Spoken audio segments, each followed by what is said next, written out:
lot of people go through life doing things badly. Racing's important to men who do it well.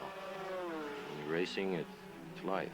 Anything that happens before or after, it's just waiting.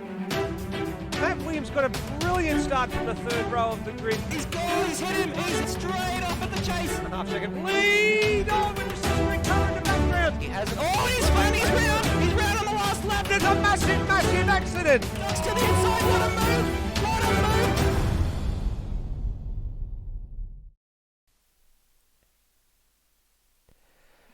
Very good evening to all of you watching, wherever you happen to be tuning in, or if you're watching this back at a later point in time. Welcome to round 11 out of 15 for the AMS Oz Super 2 season for 2019.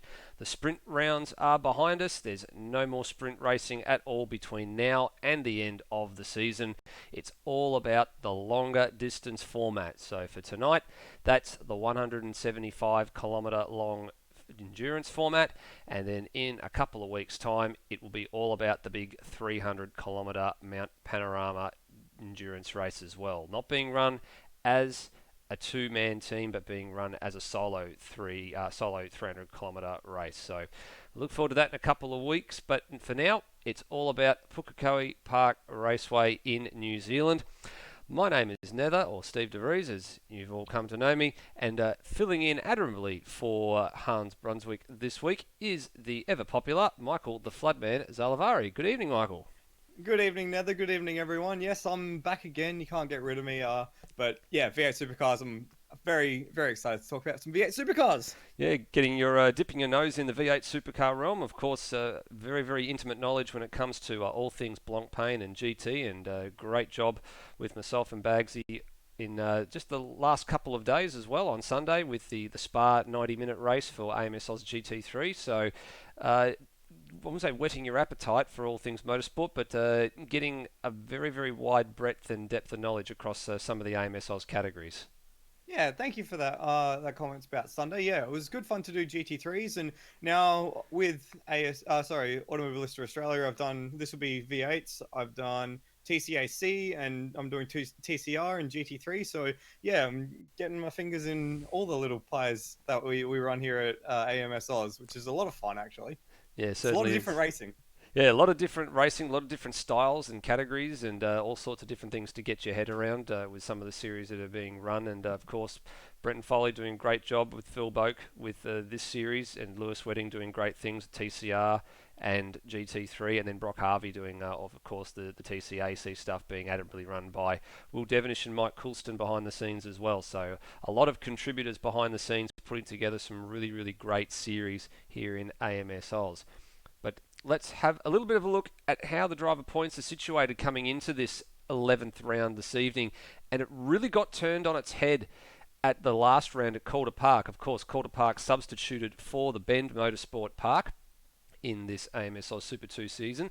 Now, coming into that particular weekend, Brenton Foley was only behind his teammate Phil Boak by 72 points. It was a very, very small margin.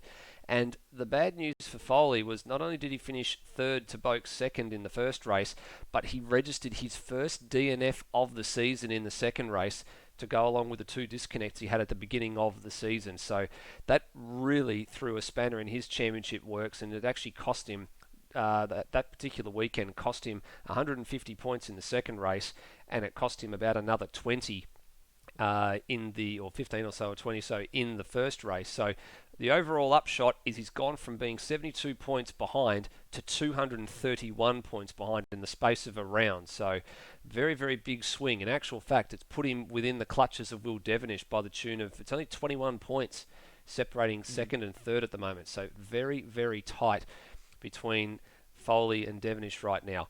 Mitchell Hathaway, our race winner from Adelaide at the beginning of the season, he started to get into a little bit of a purple patch as well with the last four races for him all inside the top four, 2 podiums and 2 fourth place finishes. He's slowly clawing his way back into championship contention.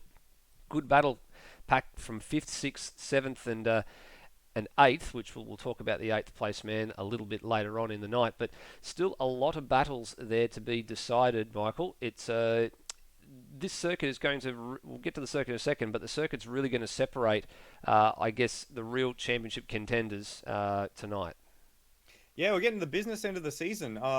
From here, Pukekohe, we have the full Enduros after this, and then it's the finale if we're following the same as the main game. So big points to play for. But I will just caution everyone, if you're a Foley fan, there's no need to get all up in arms about that gap. It is still less than one round, so it only takes one poor race from the guys at the top of the field for some of these other guys to jump back into contention. And we've seen it in the real series. I've seen it in some of the other series for AMS or Oz. If you got to be consistent every single step of the way. So even though it's 231 points, Phil Boak, who's leading the championship, is still going to be watching over his shoulder because it'll only take one bad race for that gap to come climbing down. That's exactly right. And as you mentioned, it's less than a round's win or less than a round's worth of points between Foley and Boak at the moment, and it's 300 points for a feature race win in every feature race, and obviously there's 5 of them remaining, so that means there's a maximum of 1,500 left on the table for any one driver in the last 5 races of this season. Now, speaking of the race tonight, Pukekohe Park Raceway, here it is. It's a 71 lap race, so this is going to be a real torture test for all the drivers tonight. Predominantly a right-hand turning circuit, so therefore it goes clockwise in direction, and by all accounts tonight, the left-hand side tyres are really copping a severe punishing because the tyre wear rate's normal, the fuel burn rate's a little bit higher just to force more than one pit stop in a feature-length race such as this. But have a look at some of the stats there. Where the zones are. So it is a very, very high-speed circuit, and we've seen through some of these really high-speed turns, the final corner and the first corner, there's a real high rate of speed being carried through some of those corners, and they're going to have to be very careful because this is actually the we like to call it the unmolested version of the circuit. It's the one that has all the bumps. It's not the one that's been resurfaced in the last couple of years, and that's one of the bad points down the bottom there. It's very, very bumpy, so they're going to have to be very careful. The turn 5 and 6 chicane is a prime passing opportunity. There's always a little bit of action down there. And then the other thing to go along with being a very, very bumpy circuit, and this was something touched on by the real V8 supercars guys in the weekend just gone, it's a very short lap, but the pit lane is extremely long and it's extremely slow. So you will potentially go a lap down if you're somewhere in the middle of the field, Michael. Yeah, and for those who are watching the V8s over the weekend, there's been a whole hubbub over some of the comments that were made because of that, because of the pit lane consequently involved with the safety car as well. So there's some talks of some race-long bans coming about for some of the real drivers. So yeah, it does mix in. You can get mixed in with the tail end of the field if you're at the front, but more importantly, the guys in the mid-pack can get mixed in with the front of the field a lap down. And on the note of the bumps, especially through turns 1 and that final corner, we're going to see a lot of cars get real squirrely, really nervous through there and, yeah, torch that left rear tire. So we're talking to one or two of the drivers before the race, and they're saying that it's going to be a tire limited race, and they're probably not going to get to that full fuel load. If they do, they're going to be very, very brave to get to that point. So look for the undercut to be very, very useful here, but it'll be a brave move to go for the undercut if you're trying to make that middle stint and last stint work with those tires. Yeah, the short lap means that it's going to be very, very critical to get your in lap, your out lap, your pit stop, absolutely everything right to actually make that undercut really work and really work well for you, because it can be powerful, but the drop off is going to be quite severe by the time you're starting to get to the end of that stint. So you're going to have to be thinking on your feet and thinking about, whatever strategy you've picked at the beginning of the race, whether you're going at certain lap numbers to come in for the pits. You've got to be able to think on your feet and throw all that out the window and then just change it on the fly. And on top of that as well, if you go for the undercut and you drop out into the middle of a battle pack, there goes all the advantage you were going to get. It's going to disappear trying to pass some lap cars. So that's another thing to consider and another element of difficulty in planning the strategy for this race. Absolutely right. Well, we're just waiting on the practice session to expire, which it just has, and they're just holding the briefing at the moment, so there won't be too much longer before we get into all things qualifying. Now, of course, for qualifying in the last couple of races, and for most of the races actually this year, it has been the multi-lap dash. So the out lap, a couple of flying laps, and then your in lap. And that is all.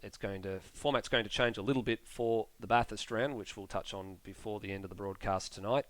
But the man at the top of the timesheets, and you did say this, Michael, don't despair if you're a Foley fan. He is the defending champion. He's the only man to register a 1 minute lap time under 1 minute and 3 seconds in a practice session. A 1:02.831 was the top time. Will Devenish held that marker for quite a while, actually. He was in the low 103s. I think got down to a 103.2 at one point. And 103.1. 103.1, there you go. It wasn't far away. And then Foley's come and usurped him at the final stanza just before the practice session turned into a briefing session. Yeah, interestingly, a lot of big number of laps from a few of the top guys in this session. So Foley with 31 laps, Devenish with 44 laps. So if you're looking for the guys who have maybe done a full stint comparison or a full stint simulation, Devenish has got a bit of the upper hand there, but over a single lap, Foley was the only one to dip into the 102s, and he had a 3 or 4 tenth buffer on the rest of the field. Importantly, though, for Boak, he was the third guy on the timesheets. So even if Foley does streak away at the front, if Boak can stay towards the top of the field, and it certainly looks like he'll be able to, he'll bring home some decent points. Going through the chicane there, we've got Rhodey, we've got Steve Burko, Turmo and Zach Ross. They're the first couple of drivers that have decided to hedge their bets and get out while the track is still green, but also while there's not very much traffic on the track. Probably not a bad idea given it is such a short lap, and there's 17 drivers here tonight, so we'll be expecting traffic to be at a little bit of a premium, and we do see quite often that everyone sort of goes out in little clusters, and by the end of it all, we don't seem to see too many incidents in the qualifying sessions. Yeah, you'd hope not with a 15-minute session and only 2 flying laps. But yeah, getting out in clear air is always going to be at a premium at a short track. So hopefully with the length that we've got for qualifying, we get everyone through with a nice, clean flying lap. Glenn Miles also joining these first 4 drivers out on circuit as well. Now this is the part, if you're waiting to come out onto the circuit, that you're just going to have to bear with it for a little bit and wait for these drivers to go whizzing past. As Cracker's in the lane and he'll be out of his ZB Commodore. There he is, just appearing. So you just got to pick your timing just to get out onto the circuit at the right time. So Turmo now through turn number 1, that high, long, loaded left-hand side corner. Gets it all crossed up. Gone. Yeah, he's gone. That's very, very early. So already just overcommitted in the first part of the lap, and that was the end of his. So he's only going to get one more crack at it. So he's already thrown a lap away. We'll join Steve Burko now, the Starbucks FGX Falcon for Top Gear Racing. He's just coming down to the turn 8 hairpin, just behind Rhodey, who's promptly locks up ahead of him. 42.117 to the middle sector for Steve Burko. His teammate Zach Ross actually purple in the first sector, 12.8 to Burko's 13.0. Burko 29.0 through the middle sector. Zach Ross going to cross the line here to set the first benchmark, a 104.7. So we'll just quickly cover off where the sector markers are. Sector 1 runs from the start-finish line through to the middle of turn 4, so that just before the run onto the back straight. Then sector 2 is that middle sector. We see Rhodey off in the background of that shot of Steve Burko. He's done. He's done for the session. Sector 2 runs just before the entry to the hairpin, and then Sector 3 is just that last run to the hairpin, and it is Zach Ross currently on pole position provisionally. Usurps his teammate. Just watching Cracker on screen now, so there's the first sector marker coming up just there on the exit of, or just on the approach, and actually halfway through the corner almost to turn 4. And Cracker will run down now to the turn 5 and 6 chicane, the curving back straight. Turn 5, the right-hander here. Turn 6, the left-hander. And then a little kink for turn 7. And then the second sector marker, which you alluded to, Michael, comes up just about here somewhere. Right on cue. There it is. And through turn 8. And then from here, the final marker is obviously the start-finish line. Cracker's 7/10 down at the moment on the provisional time. Steve Burko goes back ahead of his teammate by 3 thousandths of a second. So that is not gonna be for long, extremely though. tight. It's not going to be for very long because Zach Ross is actually on a flying lap. And if we pick him up, just before he got across the line, he's into the 103s. Yeah, I was watching the sector times for Zach Ross there. 12.6 to the first sector, purple. 28.8 the second sector, 28.4 rather. Again, purple, and then finishes off the lap. First one into the 103s in this session so far. Good, very respectable time there from Zach Ross. He's been someone that we've said has been knocking on the door of some really strong results over the course of the season since he came into the AMS SOS Super 2. Heartbreak for him at Townsville where he had the engine failure, and he has been on the podium since. He did manage to get podium at Queensland Raceway, which was great to see. He had a really, really good long battle with Aldo Benedetti for most of that race and defended like his life depended on it, and brought home a podium finish, which was great to see. But he is done. He's provisionally on the top of the pile for the moment. Zach Ross from Steve Burko. Cracker just about to complete his third or final lap. How was he tracking? He wasn't too shabby through the first two sectors. Does he improve on his time? No, he doesn't. He fell away at the last stanza there. So stays provisionally third, Termo fourth, Rody fifth, and Glenn Miles sixth at the moment. And out on the circuit, who have we got right now? We've got Dwayne Davies and Gary Neville on track. Gary Neville's just gone through Sector 2. In fact, he's just coming onto the main straight. Dwayne Davies is just about to come through the last section of corners. Rides the bump at turn 11 very nicely and slings it out over the final corner using all the apron. And he's going to set a lap time to be a 1:04.5, which puts him into third. Good job. Big wiggle on the start of his second lap, so he might have thrown it away already as he comes into, and another lock up. Yeah, that's not going to be a good first sector, and it shows. It's not too terrible. He's at 10th up at the moment, so he might have looked a bit out of control, but it wasn't too bad. Now, the question is, has that tyre life or those lock-ups hurt him at all on the second part of this lap? Because he did look a little bit out of control. His Gary Neville just ahead also locks up as well, coming through the turn 5 and 6 chicane at the moment. D2 hasn't been too bad at performing. Good solid qualifier, usually up towards the top 10 part of the qualifying grids. And he's only just outside the best lap of the session so far, 1/100th of a second. So if he can hook up this last sector as he comes through the final two corners over that bump, and then the reason I think we've worked out what the reason for that is. Sorry to cut you off there, Michael. Is that Zach Ross has actually left the server, so that's why he's jumped up into P2 provisionally. He's improved on his time, lost a little bit of time there, but Zach Ross has jumped out of the server, so he'll come back hopefully before the qualifying session is over. Actually, he won't be able to get in actually because the qualifying session's a closed session, so with a bit of luck he'll be able to get in. His time was obviously good enough for P1, but we're waiting to see what happens there. So hopefully it's just a minor glitch for Zach Ross. Fingers crossed. Josh Ben's about to finish his first flying lap as we've got a yellow flag on the main straight. Wonder what that's for. Oh, it's a car parked on the exit of the pit lane. Yep. Ben puts in a 1:04.1 to go into provisionally second. And then we've also got, I think it's Cam Rutledge about to start his first flyer. Yeah, he's just starting his first lap now in the CRE Motorsport ZB Commodore for CRE Electrical. Ben's put in the best first sector of the session as well, just quickly. He's done a 12.7, yeah. So this lap's looking very, very good so far as he gets the nose ducked in for that chicane at 5 and 6. Cam Rutledge not too far away. They're only 2/10 away from the Sector 1 time. Sector 1's probably the sector where I expect the times to be pretty close.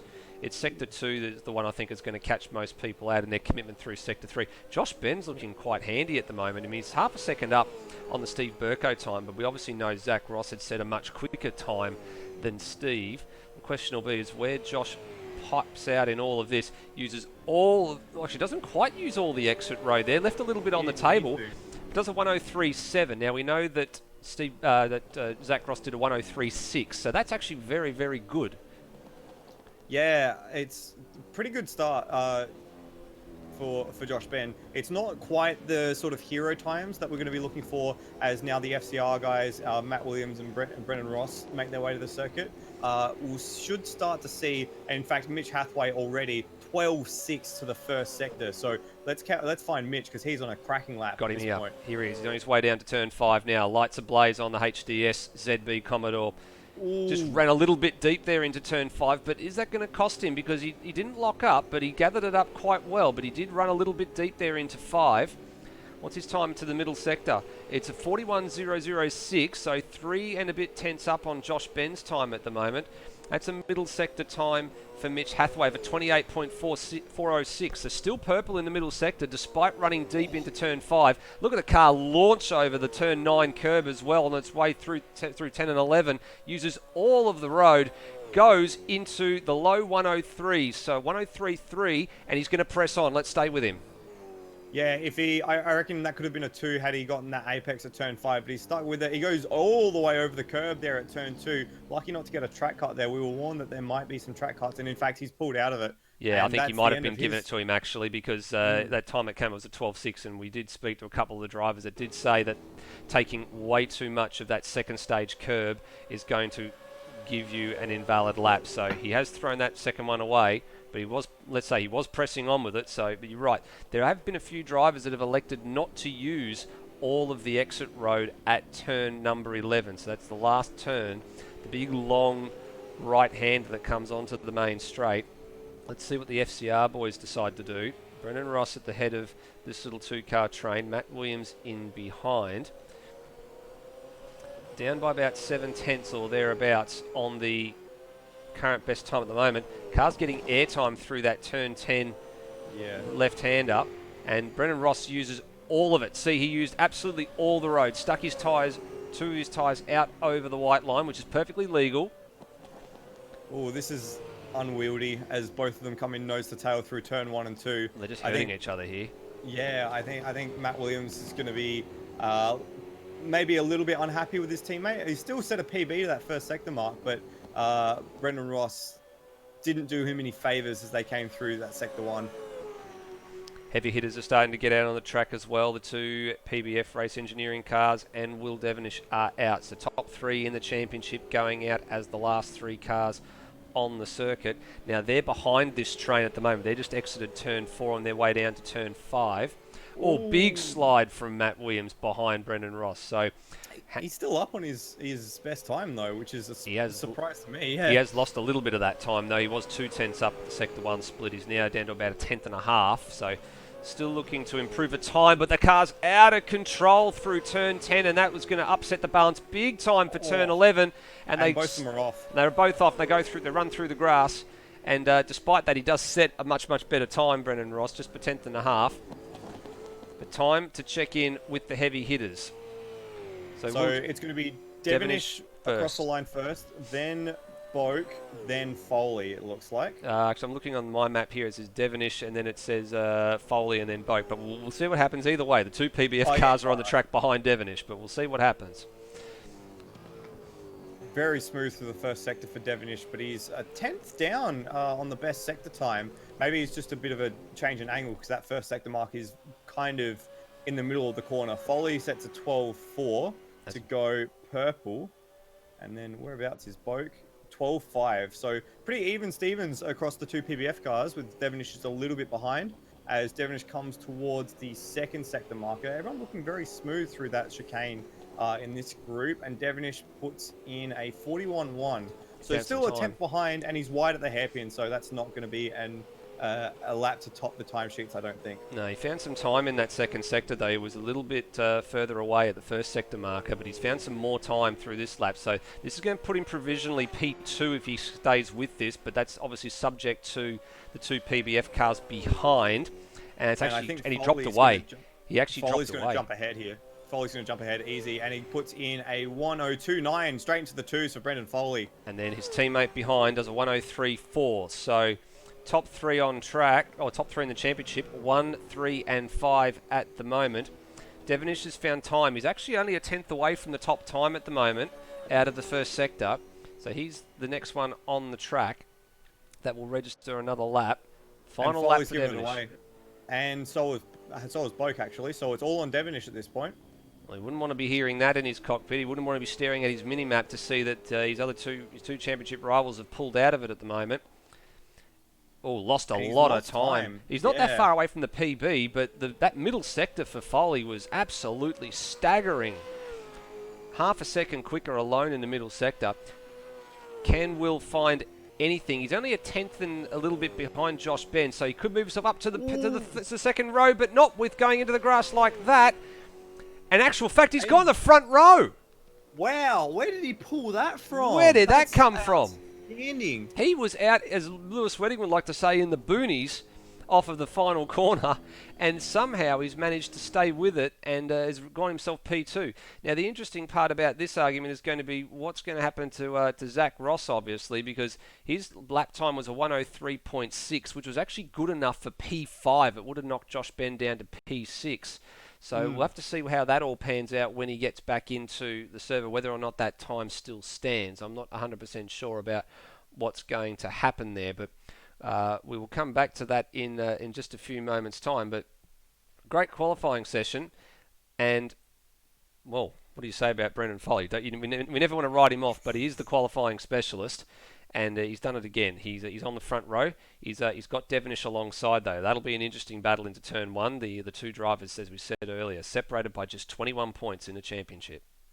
Yeah, I've seen enough of Foley to know that he's gonna be fine. he's all class. I've been watching him in TCR because I've been commentating in TCR, and he's just got a way of cutting through the field when he needs to, and also being calm and collected. So Foley, It'll be interesting to see who gets the whole shot.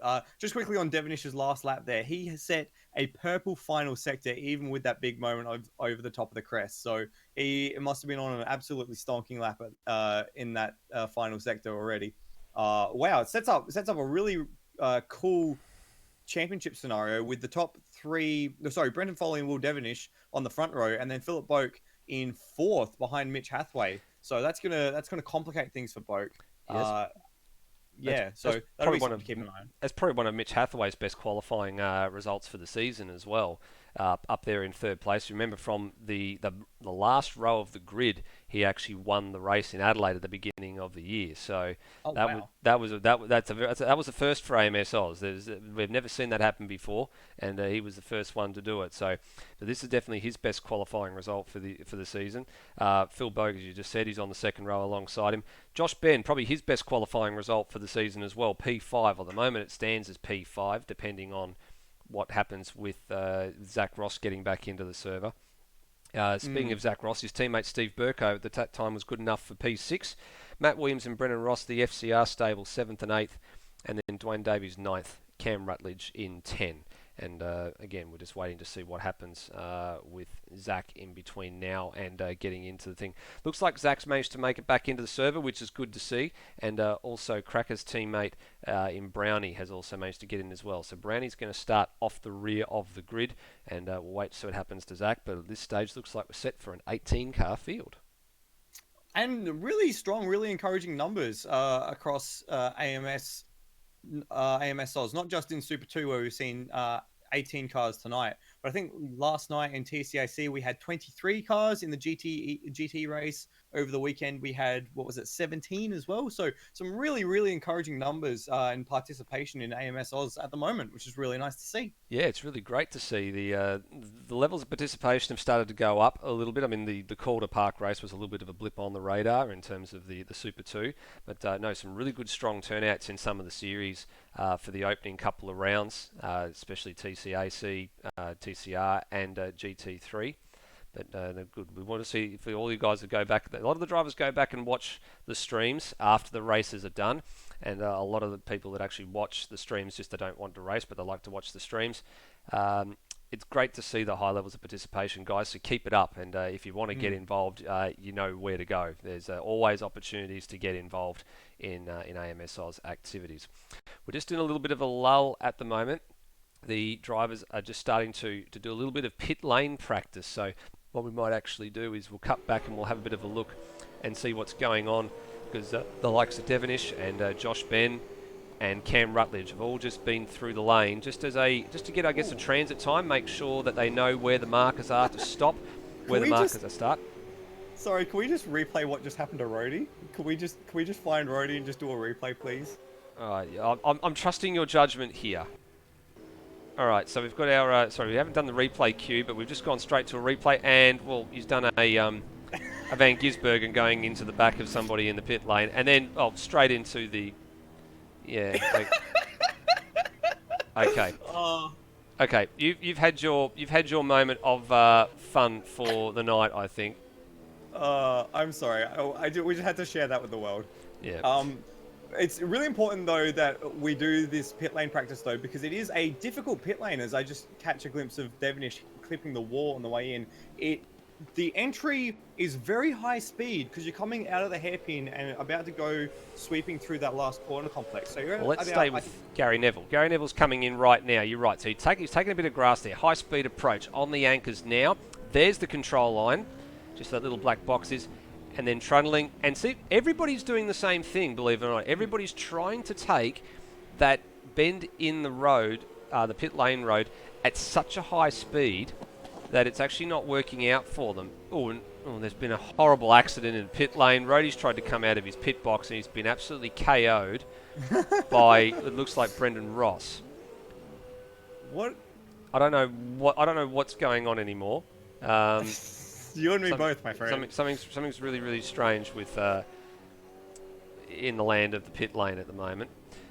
But yeah, we'll come back to the pit lane saga, because what we'll do is we'll quickly go back to our track map on the holding screen just for the moment, just so you can actually see what this pit lane actually looks like. So you can see there it is there. So they come in off of turn 8, very, very high speed, straight in.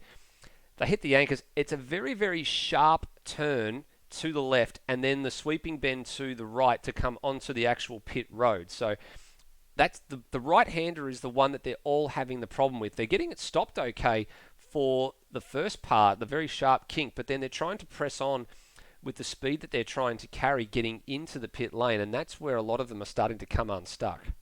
Yeah, and we could see as a result of that elongated pit stops because of damage while in the lane, which is something that you don't really want to be dealing with.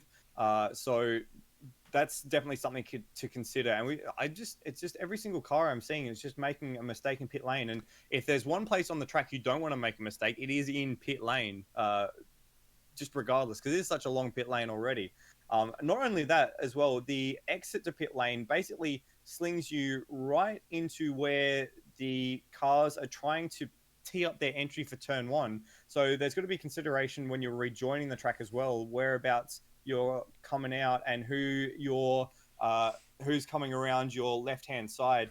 So you might have to see a few guys looking in their mirrors as they come through turn 1. Could see some pretty hectic blocking if someone tries to block the undercut around that turn 1 pit exit as well. Yeah, very, very possible. Just having a look at what the pit lane speeds are actually supposed to be coming into the lane. The pit lane speed for this circuit's actually set to 80 kilometers per hour. So if you watch Phil Boak here, he'll be on the anchors really hard. So he's only doing about 50 k's an hour at that point in time. But what a lot of the drivers are doing, and he's just done it right there to illustrate the point, is to try and accelerate. Once he's got the pit lane speed limiter engaged, he's actually taking it up to the limit and then failing to back off, because still 80 k's an hour is too fast to negotiate that final corner. In real life, I actually believe that the pit lane speed limit here is about 40 or 60 k's an hour. I think it's a lot slower. So hence this is just a little nuance in the type of circuit that this is that we're using tonight that's giving us that variable. Yeah, so yeah, people need to be a bit calm.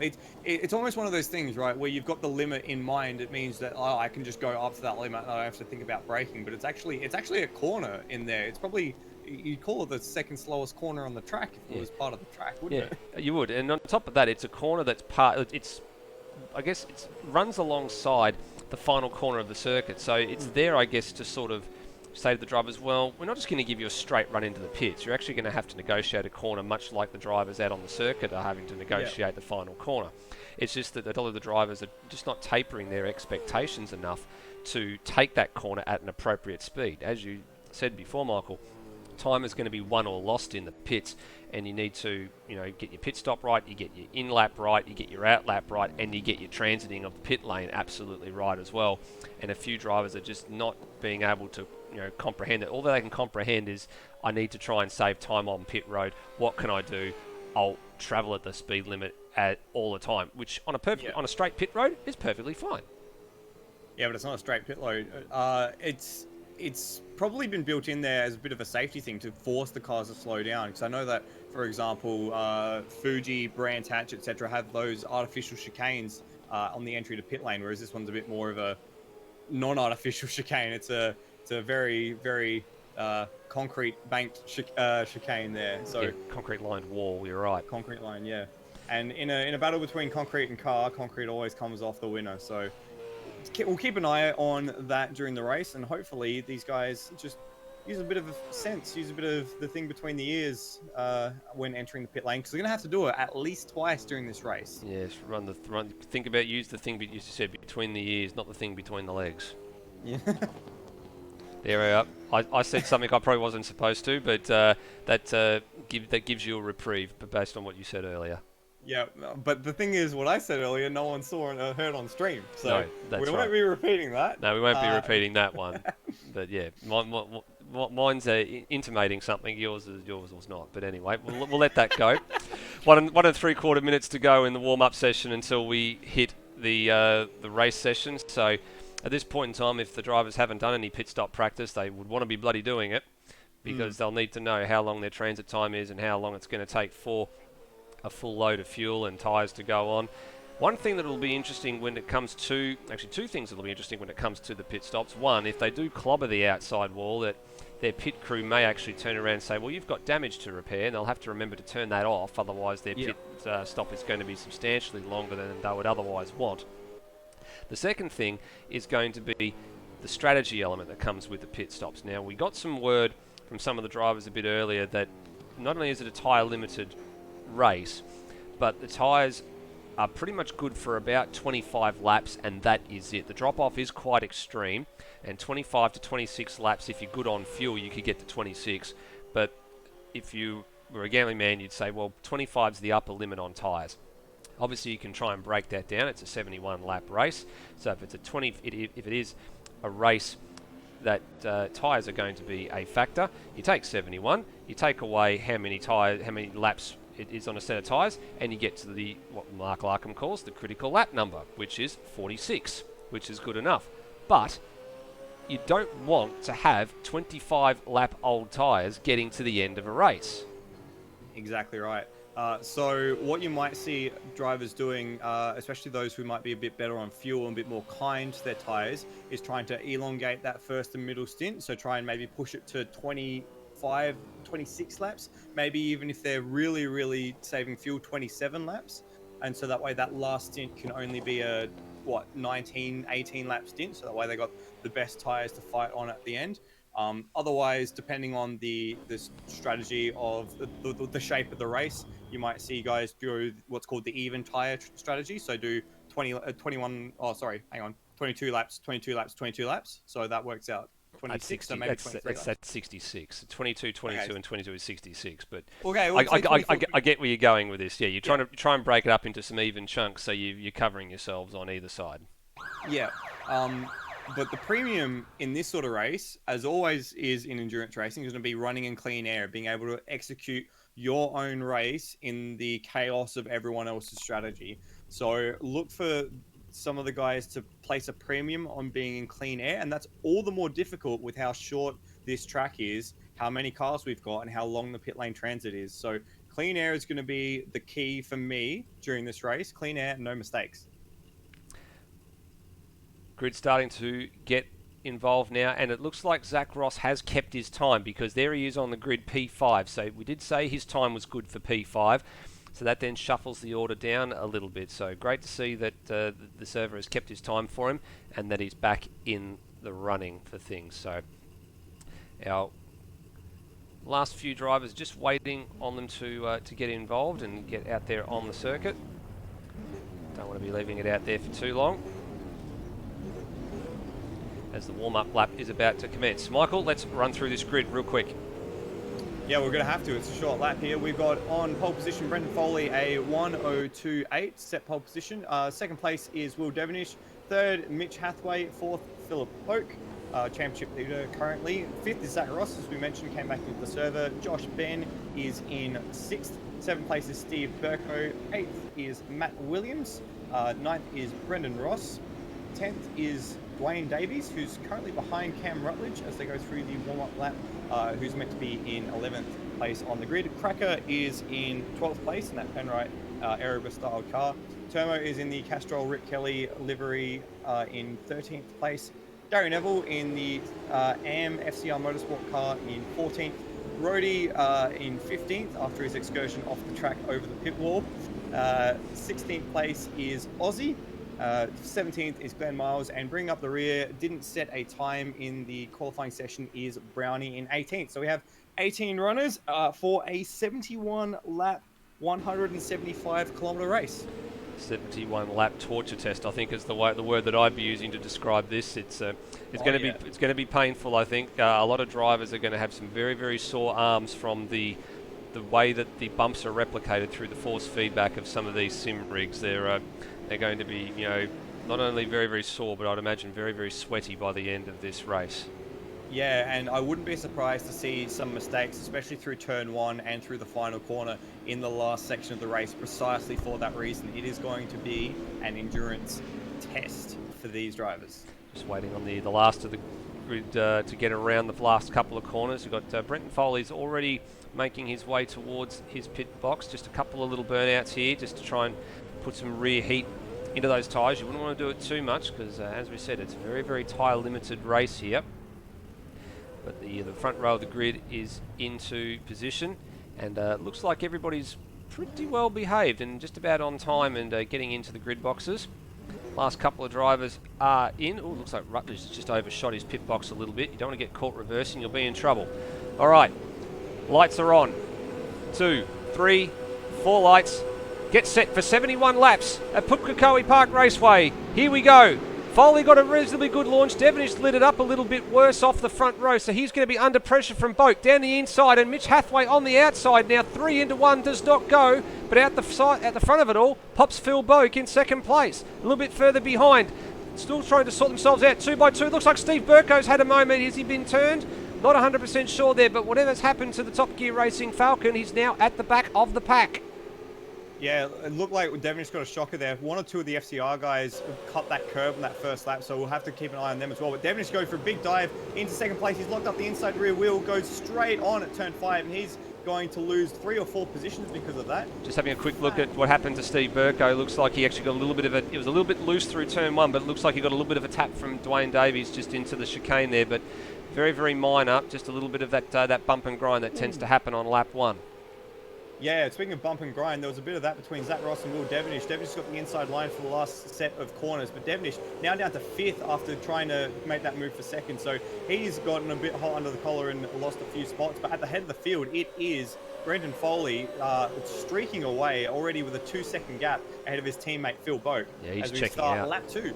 Yeah, Foley's checking out. Standing lap time 109.752 for Brenton Foley. Obviously purple in every sector if that's the case. Josh Ben's had a pretty good start. He's moved up to P4 in the PBF Academy car. Just running a little bit wide there on the exit of turn 4, and that's going to leave him compromised and exposed. And Devonish is going to say thank you very much and go down the inside, and he should be well clear of him for turn 5. Matter of whether or not Josh tries to go a bit deeper under brakes as Mitch Hathaway has a look around the outside of Phil Boak, but now P4 belongs to Will Devonish. Yeah, so Devonish is going to have to start the long slog back up to the front of the field. Just quickly, Boak looks a little vulnerable to Mitch Hathaway as it comes. Oh, that's Zach Boak. Yep, down the inside. Zach Ross grabs 5th place away from Josh Ben. So that's 2 positions in a couple of corners that Josh Ben has lost, and he's going to try and follow in the wheel tracks here, but you don't want to do that through this high-speed section because you need that air going over the car with the downforce. You just need to be able to be planted to the road with all these bumps. And away they go, 2 laps in. They're going fast. Yeah, Brendan Foley, 103.3 already at the head of the field. Mitch Hathaway is all over the bumper of Phil Boak for 2nd, and as Boak he doesn't look comfortable here. He looks very vulnerable. Hathaway definitely looks like he's got the quicker car, but if Boak is able to hold on to that position, he might end up getting the yield of that clearer air, and he might be able to just stretch it away. So Hathaway's got to make a move, and he's got to make it quick if he wants to get that second position. Yeah, Devonish is closing these two down as well. Zach Ross just hasn't been able to quite bridge the gap at the same rate that Devonish has early in this stint. These guys are going very, very hard, very, very early, and so is Foley, and that's what sort of worries me a little bit, that Foley's going very, very hard to try and maybe build a buffer with those tyres. But the question will be is how much life will he take out of them, and will he suffer a bit worse drop-off compared to the others? Yeah, it's one of those things that the harder you push, the more of a cliff you end up getting with the tyres. It's not necessarily that they go off quicker, as Hathaway's looking down the inside into turn one. That's a brave move, and they go side by side. Leads into space. Great job. Yeah, Good driving from both drivers, and Boak saw him coming. A little bit of a love tap there on the braking zone to turn two, but Boak saw him coming and left the car's width and not an inch more. Yeah, Boak had to get out of that. He had to lift because Hathaway had the inside line, had the car all the way up on the inside of the B fillet, and now he's looking vulnerable to Devonish as well. Here's the replay of the inside move at turn number one. You can see they had just enough space, got the job done. He's lost it into five. I'm sorry to cut in over the top here, but he's lost it into five, and he's spun out on the inside. He's made contact with Devonish as well. Oh no, they've all... He's being bottled up here as well. It's all kicking off. So Boak having a little bit of a shocking couple of corners. We'll have to go back and grab that on the replay because we were busy watching the move that Mitch Hathaway had just pulled on Phil Boak. Now what happened here? Boak went to cover the line. Oh, did he get a little tap there? Thankfully he's come out the other side and avoided Mitch Hathaway. Oh, and then made a little bit of contact there. Now that is I'm not sure if he's been hit in the rear from that, but he did go to cover the braking line, or the racing line rather. Whether he did it too late or not, that'll be a matter for the stewards after this race is over, I would suggest. But for the moment, it looks like he's now settled back into P4, and Devonish is now looking up the inside. So whatever's happened, positions have been redressed. Yeah, so Devonish had just redressed into turn one, but Boak then locked up into turn three. But it looks like they've just managed to maybe settle it down a little bit, and Devonish is just going to take the inside line into five. He left the space there, Boak. He knew he was there, but he just left in the space, but he just wasn't alongside to capitalise. Now he has got much better drive out of 6 and through 7, but he's going to be on the outside, and he's managed to round Boak up before the hairpin. So a little bit of a scruffy exit out of turn 6 for Phil Boak, and Devonish just had some much better drive. And now Josh Ben starting to join this battle again. The man in P6, who started in P6, is still hanging around in P6. Oh, and Devonish has gone wide ahead of him as well, and gone all the rally crossed out of that final corner. And now he's going to be vulnerable to Boak on the inside. Can Boak pull that move that Hathaway did to him? No, he can't. So it's real scrappy from these guys that are the championship protagonists at the head of the field.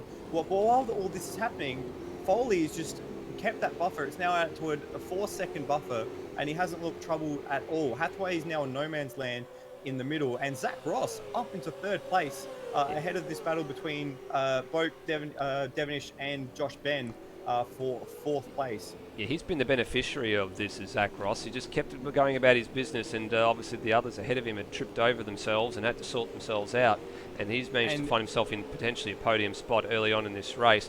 Just going back to Mitchell Hathaway, he's actually started to chip little bits away from Foley, a little bit here and there. Sector 1 time he was 2/10 quicker, but he was 4/10 slower in Sector 4 this time around. His overall last lap was only a couple of thousandths quicker than Foley, but he's going to have to just watch himself, I guess, as well. That gap is quite a large gap to bridge at this stage of the race, and you're better off maybe just looking at trying to play the long game here and just conserve some tyres and maybe look at what your strategy options are going to work out to be when they unfold. Yeah, this is going to be the making use of the clear air while you've got it here. Is we've got a yellow flag in turn 1 for Glenn Miles, who's just gone off. He's returned back to the circuit just behind Hathaway. Yeah, this is going to be the making the use of the clean air. This is the premium that you want early on in the race. So it's no use this end of the race getting involved in all these battles that might be for track position. Otherwise, because the more you do that, the more you're going to take out of your tyres, the more fuel you're going to use, the more likely you're going to make mistakes and get out of the groove and end up like where Phil Boak is, where he's locked up again and dropped another position. So the guys at the head of the field, the Foleys, the Hathaways, the Zach Rosses, if I was them, I would be looking to just get into the groove, get into the rhythm, and just settle and make sure that I'm looking at my tyres and my fuel to just manage it towards the end of this first stint. Yeah, just chip away small bit by small bit, and then worry about what happens a bit later on. There's a couple of little angry packs in the field as well. This is one of them, the 10th, 11th, 12th, and 13th place cars. So this is Cam Rutledge, Brownie, Termo, and the recovering Steve Burko. These guys have been very, very close over the last couple of laps. And look, we're about to get another change of position here. In actual fact, looks like Cam Rutledge is about to lose 2 places into turn 1. Brownie's gone through, Termo's gone through, Steve Burko couldn't go with them, but he has left Cam Rutledge rather exposed on the outside of turn 1. Burko goes a long way around, so in the space of a straight and 2 corners, Cam Rutledge has lost 3 positions there. Yeah, and it all started because he got a little moment in that last corner. So if you get a moment there over the crest as Burko's now right in Termo's wheel tracks, it unsettles the car. You have to catch it, you run wide, and then that run all the way into turn 1 is compromised. And so that's what happened to Cam Rutledge, and now Burko's jumping in on the party as well. Termo tries to stick his nose in there, but thinks better of it. Probably better, a good decision. Now he's vulnerable to Rutledge, and so the cycle continues again. That's it. And Steve Burko's been turning some reasonable lap times in the traffic. I mean, he's been doing 106.9s. Some of his sector times are pretty good. He's just obviously been held up a couple of times when these overtaking moves have been able to happen. But Brownie very, very wide there, and he's that gives Steve Burko back a spot in the top 10. But Brownie just did that all by himself. Just got a little bit out of shape, and ended up skirting around the outside of the circuit against the fence. Let's see what happened to him, whether or not he just got a little bit of a moment over one of the bumps, which is very, very easily done here. And as he comes around turn 10, took way too much curb, and the car just wanted to swap ends and overcorrected, and just a glancing blow on the turn 11 wall. So the end of the upshot of that is he's now 11th, and Steve Burko now inside the top 10, although now could be 12th if Termo decides to stick his nose down the inside at turn 5, but Brownie having none of it. Just quickly, back towards the head of the field, Devonish has been putting on some fiery pressure to Zach Ross as they come across the line to start the 9th lap of the race. And there looks like someone's had a lock-up ahead of him. It's Glenn Miles again going another lap down. So Ross has had to be defensive through the hairpin the last lap around, and he's gone wide there, and that might be just enough as they go past Glenn Miles. Might be enough for Devonish to get the run on him into turn 5. And they're going to run side by side. Devonish has the inside line, and that is going to be a change for position, assuming that Devonish gets it stopped. And he locks it up. No, he hasn't got it stopped in time, but is he going to hang on to the position? A little bit of contact, and very nearly some secondary contact as well. But Devonish did go deep into that particular event. Zach Ross having none of it, straight back down the inside at turn 8 hairpin. So I think he might have felt that maybe Will kept the position by just outbraking himself and going onto the grass. But this battle is getting very, very feisty indeed now for the final step on the podium. And we're about halfway through, or getting close to halfway through the stint. Big swapper, big tank swapper for the number 30 FGX Falcon, the Mother Falcon, coming onto the main straight. That's what the bumps will do to you around here. They will upset the car and do things that you do not want the car to do. Yeah, geez, he was very lucky to escape that. And he was very lucky that Devonish didn't collect him in the middle. He almost had a moment in sympathy there as Ross goes a little wide again. Having another run here was Devonish. So they're just getting past a couple more of the back markers now. That's Aussie that they're just getting past. Rhodey's a little bit further up the road, but Devonish is having another stab at the braking zone into turn number 5. Can he get it done this time? No, he can't. Zach Ross holds on around the outside. And a little bit of contact in the middle there. Yeah, Devonish over and under though, and a great drive out from Devonish. He did that to Phil Boak, but Zach Ross is still there, and he's going to argue the point down at turn 8 again. Can he get it stopped? He can, but now they're side by side coming out of 8. Who's going to have the high ground here? There's the left-hander at 11, side by side through 9. Now the left-hander at 10, and Devonish prevails. I've seen that go wrong so many times watching the Real Deal. So for them to manage to angle each other through that and not make contact and not end up in the wall, that's a little bit of an achievement. But what this is doing, this is allowing Hathaway and Foley at the front of the field to just stream away, and it's allowing Boak behind them to get a little bit of a free kick and get back into the battle. It is only just a second and a half back to Boak at this stage. Good work by the lap traffic, I must say, as well. They're all getting out of the way at good intervals as well, picking their opportunities to pull over and let the faster cars go through. So well done to the guys, Glenn Miles, Rhodey, Aussie. They're doing a very, very good job at the moment, staying out of trouble.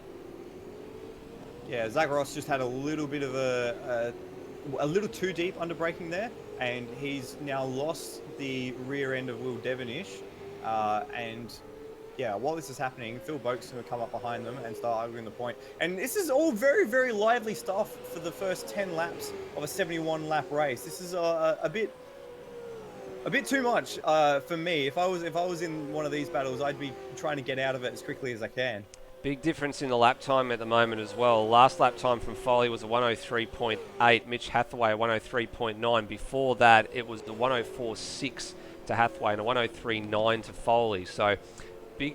I'm not sure if that's a lot to do with some mistakes, but already we're starting to see some drivers that are not involved in some of these battles going into a tyre conservation mode as well and trying to plan when they're going to come in for a stop, if they can get close to somebody, when are they going to pull the trigger. We expect that that's probably going to happen in about 10 laps time. So about the lap 23 mark is where we kind of expect everybody to start seriously considering if they're going the full 25 lap distance to get ready for a stop. But who might come in ahead of time. Now, it looks like 17th place man Aussie is, I won't say he's the first man to blink, but he is in for a stop. And this is a little bit early. This is lap 11. When we're talking about the undercut, we're also talking about the critical lap number, but that is still quite a little bit early for your first tyre stop. So I dare say he might have maybe had an issue and may have had to come in to redress it and then and might have to stop at probably a third time. And we've got a yellow flag at the hairpin. Looks like Rhodey's parked up on the inside of the hairpin. He's getting going now as well. So that's the yellow flag clears. So that's all well and good. And he's out there on the circuit in behind 11th place man Termo, even though he is running in 16th. So wasn't too many other cars around, thank goodness for that needed to take evasive action of the yellow flag. But moment just doing his best to keep his nose clean. Fair to say Rhodey's dipping his toe in a fair bit of AMS Oz Motorsport, and probably the transition from the likes of TCR and TCAC and supercars and even GT3 that he's doing. It's probably, I wouldn't say it's hampering with the learning ability of learning each car, but it's a very steep learning curve. Yeah, and they're all different things. They all drive very differently. So it would all be jumping into a new car every single time, basically. Looks like we've lost, well, not we've lost Brownie, but Brownie's lost a few positions since we last checked on him. Remember we were talking about him. Correct. He's down to 15th. He did. Yeah, he was up to 10th at one stage, and then he lost those positions really, really quickly as Rhodey just goes offline to let Cam Rutledge through, and obviously behind him Glenn Miles is a little bit further down the order. But you're right, Brownie's actually. Where is he at the moment? He's coming up to turn 8 at the moment, but he's lost quite a few positions. In actual fact, his best lap was only turned not a lap long ago, so he must have had a scruffy lap or something somewhere, or a couple of more scruffy laps or off-track excursions. But yeah, he's up 3 places from where he started, because if you remember, he started at the back of the field, but he was up as high as 10th at one point. In actual fact, he's about to be lapped by the leader as well. The leader's just coming out onto the main straight behind him. There's Brenton Foley in back of shot, starting to bear down on the back of the Penrite Commodore. Yeah, it's one of those problems when you got such a short lap. You make 1 or 2 mistakes, and all of a sudden the leaders are right back on top of you. This is a similar situation to what happened with the likes of the Adelaide feature race as well, though, Michael, where the lap is pretty short. Even though it's a very intense lap, it's a very short lap. And a number of cars did go several laps down quite early in the piece, and they were never able to recover from it. Yeah, and of course with the pit stops as well, and if there's a safety car at any point, it just becomes more and more degrees of difficulty to get back on that lead lap. So unfortunate for some of those guys that have made mistakes, but it's going to be a long evening for them now. Sure is. Brenton Foley's working lap 16 at the moment. Good advantage for him, nearly 7 seconds over Mitchell Hathaway, but a number of drivers starting to set some pretty reasonable sector times at the moment in the latter stages of this stint. Hathaway and Devonish punching out some 12.6s in the first sector compared to Foley's 12.8 as he rounds up the 15th place man there. Although that last time around 103.7 from Foley is pretty decent. And the middle sectors for Devonish and Hathaway are in the 28.8s compared to Foley's 28.4. and they're matching him pretty well in the last sector. So maybe just a little bit of preservation through the middle sector for Hathaway and Devonish, just trying to minimise the amount of time they are losing to Foley and just not take too much time out of their tyres. As Foley does also have to negotiate a fair bit of the lap traffic. Next man he's got to negotiate is the FCR car of Gary Neville, and a little bit of a lock up there. Looks like we've got someone also rotated at the hairpin, and possibly Rhodey again. I think I did see Rhodey. Yeah, there he is in the back of the shot. Yeah, so he's rotated to the inside of the circuit, so at least he's out of harm's way. All runners still on track at the moment, 18 minutes in, and 17 laps about to be wiped off the board by our race leader. In a canter at the moment, as fair to say. He's going along minding his own business. So what I've noticed, remember in the qualifying session, Foley's best sector where he gained all the time on Devonish was in that middle sector. So he seems to be very good at having the car point out of that turn 4, shoot down the straight, and then stop very nicely for that chicane at 5 and 6 rather. Where he's losing time and where I think maybe the others are pushing it too much is in sectors 1 and 2. Now, in sectors 1 and 2, that's where you've got the full tyre load, the big sideways action, and you're working the tyres through those high-speed corners in that last sector and in turn 1. So Foley might be playing a bit of a masterclass here. He might be preserving the tyres in sectors 1 and 3, where they're going to be worked their hardest, and then gaining some of that time back with the point and shoot out of turn 4. So Foley is looking very, very nice in this position. On the other hand, though, since all those battles, the Devonish Ross squabble, the Bloke Ben squabble have all ended, all those guys have now gotten much quicker. So it's again placing the premium on the clear space. Now they're all lapping faster than they were when they were fighting each other. Yeah, and Devonish actually owns the fastest lap of this race. Just as you mentioned, he's done a 103.549. The last time around was 103.9. So he's not that, in terms of the pace that Foley's running at the moment, Devonish could match it. He's just at the moment they're all sort of going about their own business, just trying to get themselves, I guess, to this first stop and see how far they can go after that. Now, keeping in mind too that it's a 112 litre tank in these cars. It's not the sprint race tank or the endurance tank. It's 112 litres is the maximum you can get in. And the fuel burn rate that we've been advised that some of these cars are getting is around the 4.2 litres per lap mark. So if you're working on a 25 lap tyre stint, it gets you 105 litres. So you're going to have a little bit left over. So maybe some of these drivers are also maybe just looking to save a little bit of fuel in some of these, like the middle sector, if they're 4/10 down, and maybe just try and shorten that first stop, or maybe just try and shorten some of the other stops a bit further along the line. It's now getting sorry, go on, Michael. Sorry to jump in. We've had someone off at turn 1. Cam Rutledge, who looks like he's gone straight on through turn 1. He's hit the curb at 2, and then it's just swapped on him. So he's made contact with the wall in the first sector. There he is there.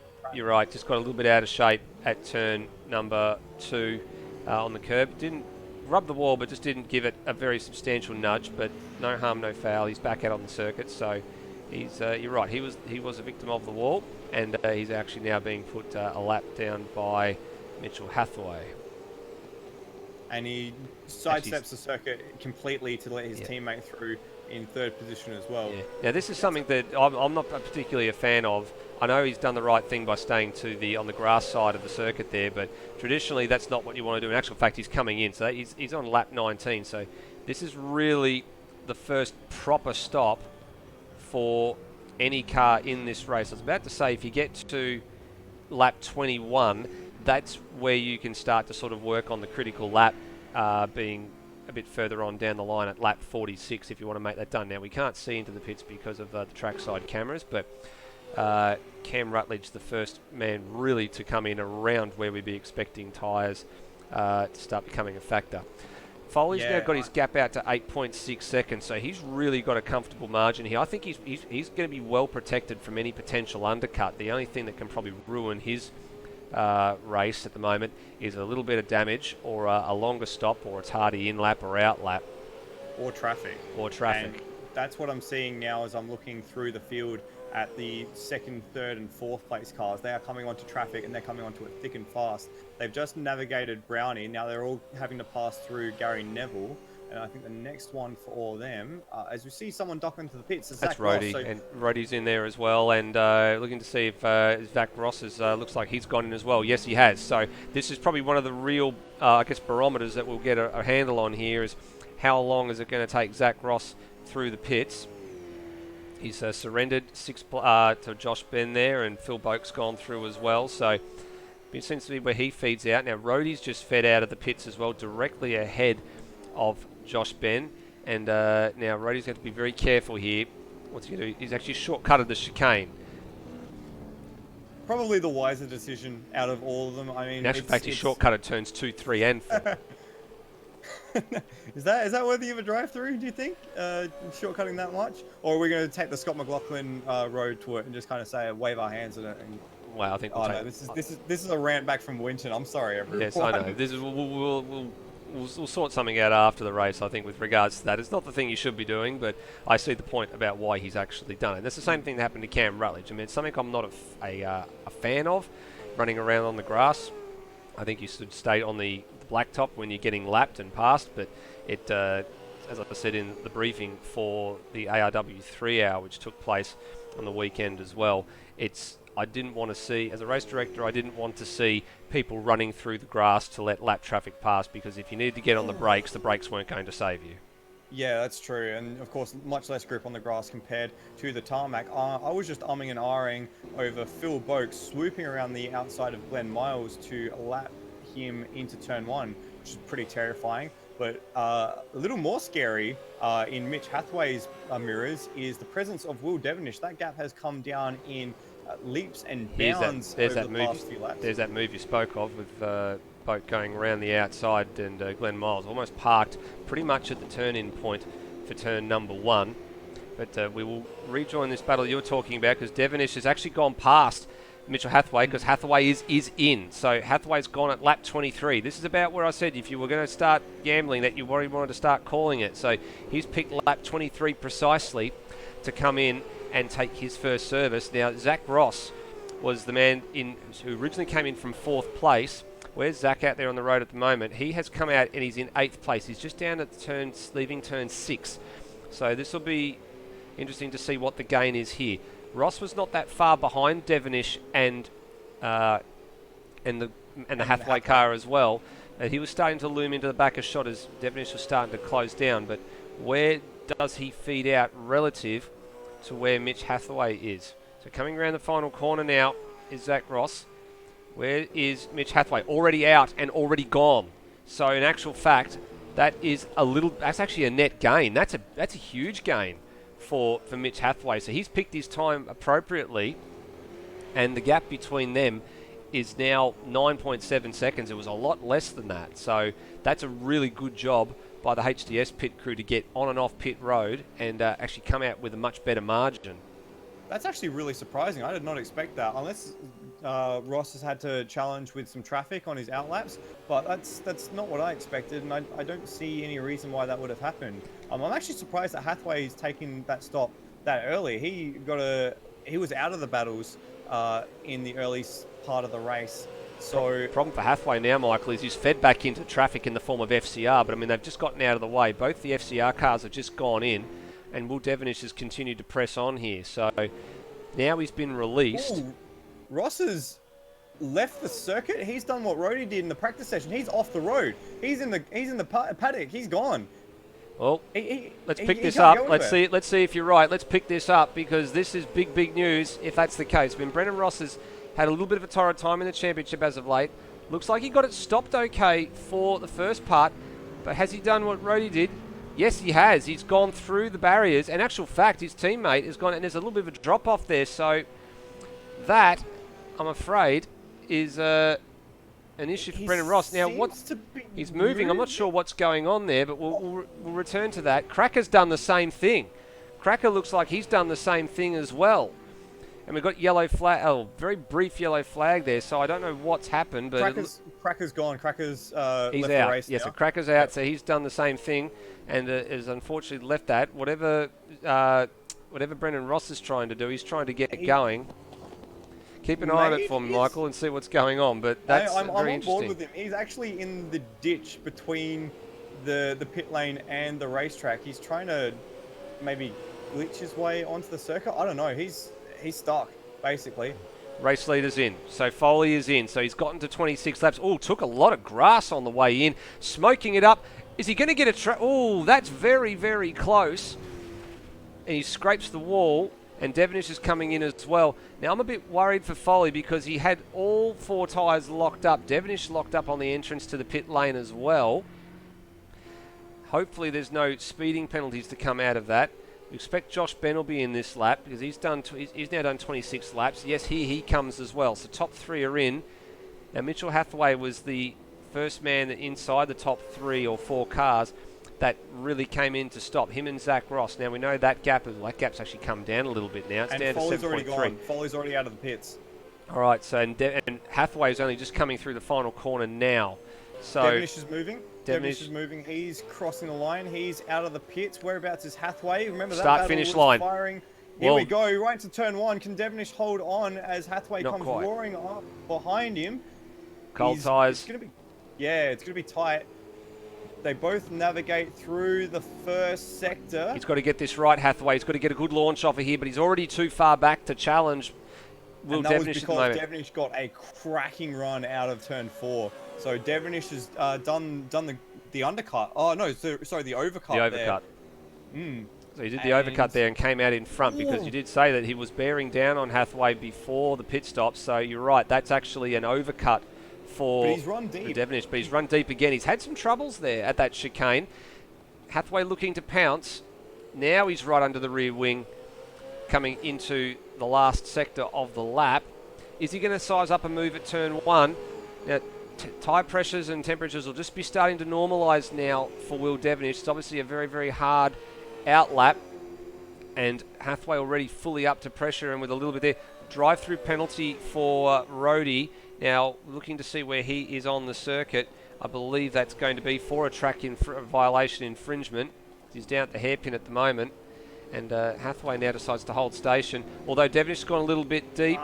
And no, actually probably hindered Hathaway's run into turn 4, actually, with Devonish just locking up and having to spend a bit more time to correct his line getting into turn 4. Now, it looks like Brendan Ross has actually jumped has withdrawn as a result of running through at that hairpin, so too at the pit lane, so too Cracker, and we've lost Glenn Miles somewhere in amongst all this as well. Yeah, it was real unfortunate for those 3, especially, I'm not sure what happened to Miles, but for Ross and Cracker to, fall off the track, basically. That's not how you want to end your race. Just on that, on Devonish's line through turn 4, what he's actually doing is he's going wider through turn 3 to get the later apex in turn 4. So what that was doing in that instance with Hathaway is it sort of enticed him to just have a little nibble in the middle of the corner, but with the way that Devonish was swooping back across, it kind of cut Hathaway's nose off and ruined his run out of that turn 3. But Devonish got all sideways in the middle of that corner there, and he manages to hold it. So it looks like he's actually beginning to break the rubber band there, and Hathaway is just going to have to settle for 3rd position as we hit. We're on lap 29 of this race. Yeah, still a very, very long way to go in this race. Devonish, you're right. This elastic gap is just like it gets a little bit bigger and then it gets a little bit smaller, but for the moment it looks like he's just got his head down and he's just starting to put a car length or 2 every sector on Mitch Hathaway's Commodore at the moment. Although that being said, Hathaway's a little bit closer at the hairpin, but then you look at the timing screen and the timing screen doesn't show that at all. It shows 9/10 of a second. Now it looks like 9/10 of a second as they come through the last corner. Now let's have a look at what the times are being done at the moment. So Foley a 103.3 last time around. Devonish this time around a 103.5. So they're really not making any real inroads into Foley's advantage at the moment, standing at 10 seconds. But that was actually Devonish's best lap. It was an actual. Well, he did hold the fastest lap of the race for a while, but it was taken away from him by Foley a couple of laps ago, with Foley on the fresh rubber, having made his stop. Let's look at the race order after the first real round of stops. So Foley with a very, very healthy 10.5 second margin at the moment, and quite well in control of this race, navigating the traffic beautifully. Will Devonish and Mitch Hathaway are the closest battle on track at the moment. They're separated by just over a second. Race Control has issued a penalty there for Gary Neville, which is car 37, oh, no, sorry, car 37, car 61, I believe. And he's currently out there on the circuit, so he's going to have to leave for another track violation. And he's actually DNF as a result of that track cut. That drive-through penalty. So he's now left the game as well. Well, we'll come back to the track violation stuff in just a few moments. Zach Ross is up one position from where he started. He's out into P4.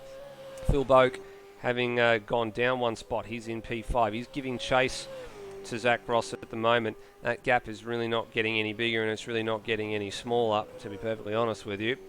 Josh Ben's having a solid race. He started P6 and he still stays P6, so this is probably one of his better races so far this season. Similar results around that sort of mark throughout the season to date.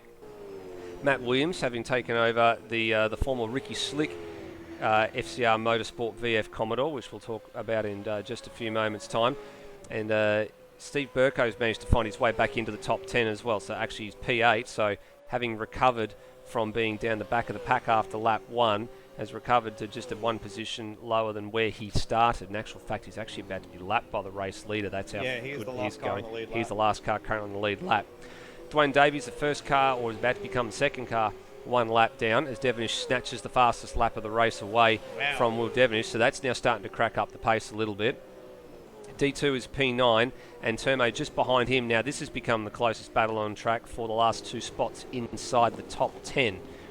And then we go back to Brownie, Cam Rutledge and Aussie. And obviously Rhodey is now 14th, or he will become 14th once he passes Gary Neville another 2 times. So on that last time around, Foley put in a 103.6 versus Devonish's 103.122, yeah. Yeah, so Devonish is making hay while the sun shines, and he's got a bit of clear track ahead of him. And that was with traffic too. He actually had to get past Aussie on that particular lap as well. And as we said, the traffic's been pretty kind to these guys at the moment.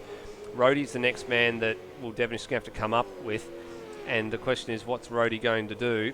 Is he going to stay left? Is he going to stay right? He's actually going to duck to the right, let Devonish have the preferred line off the final corner, which is very, very kind of him.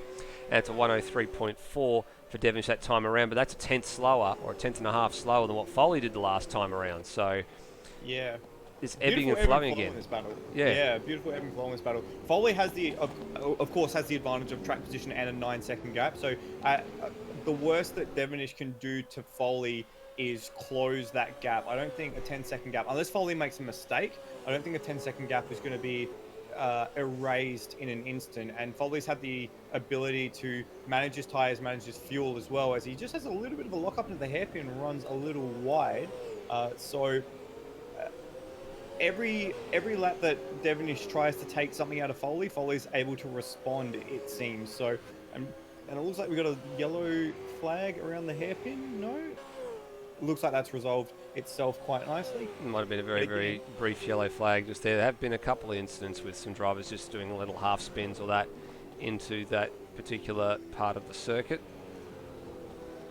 I'm just watching Foley now, and he looks a little ragged. Last time around, a 4-1, he got wide through turn 1 as well. So maybe something's broken his rhythm. Maybe there's something that we're not sure about or we can't see. But it doesn't look as settled in that PBF Race Engineering car there. In fact, Devonish took out half a second on that last lap, and that was all in that final sector. So a couple of little lockups from Foley going into some of these corners. He had a little lockup going into turn 1. He's just had another one there into turn 5. So whether or not he's just got the brake balance set a little bit further forward, or just holding onto the brake for a touch too long, I'm not quite sure. But you're right, maybe something has probably broken his rhythm just a little bit here. As he comes up on the back of Will Devonish's teammate in the fastest part of the track. Didn't look like he lost too much time there, but that could have certainly gone much more pear-shaped than it did. Yeah, so a 3.9 that time around. Devonish has actually had a really slow first and second sector. We're saying really slow. It was 0.2 down on both the first and second sector. But that all compounds together, and by the end of the lap, it was a 3.8. So really quick in the last sector, 0.5 quicker in the last sector.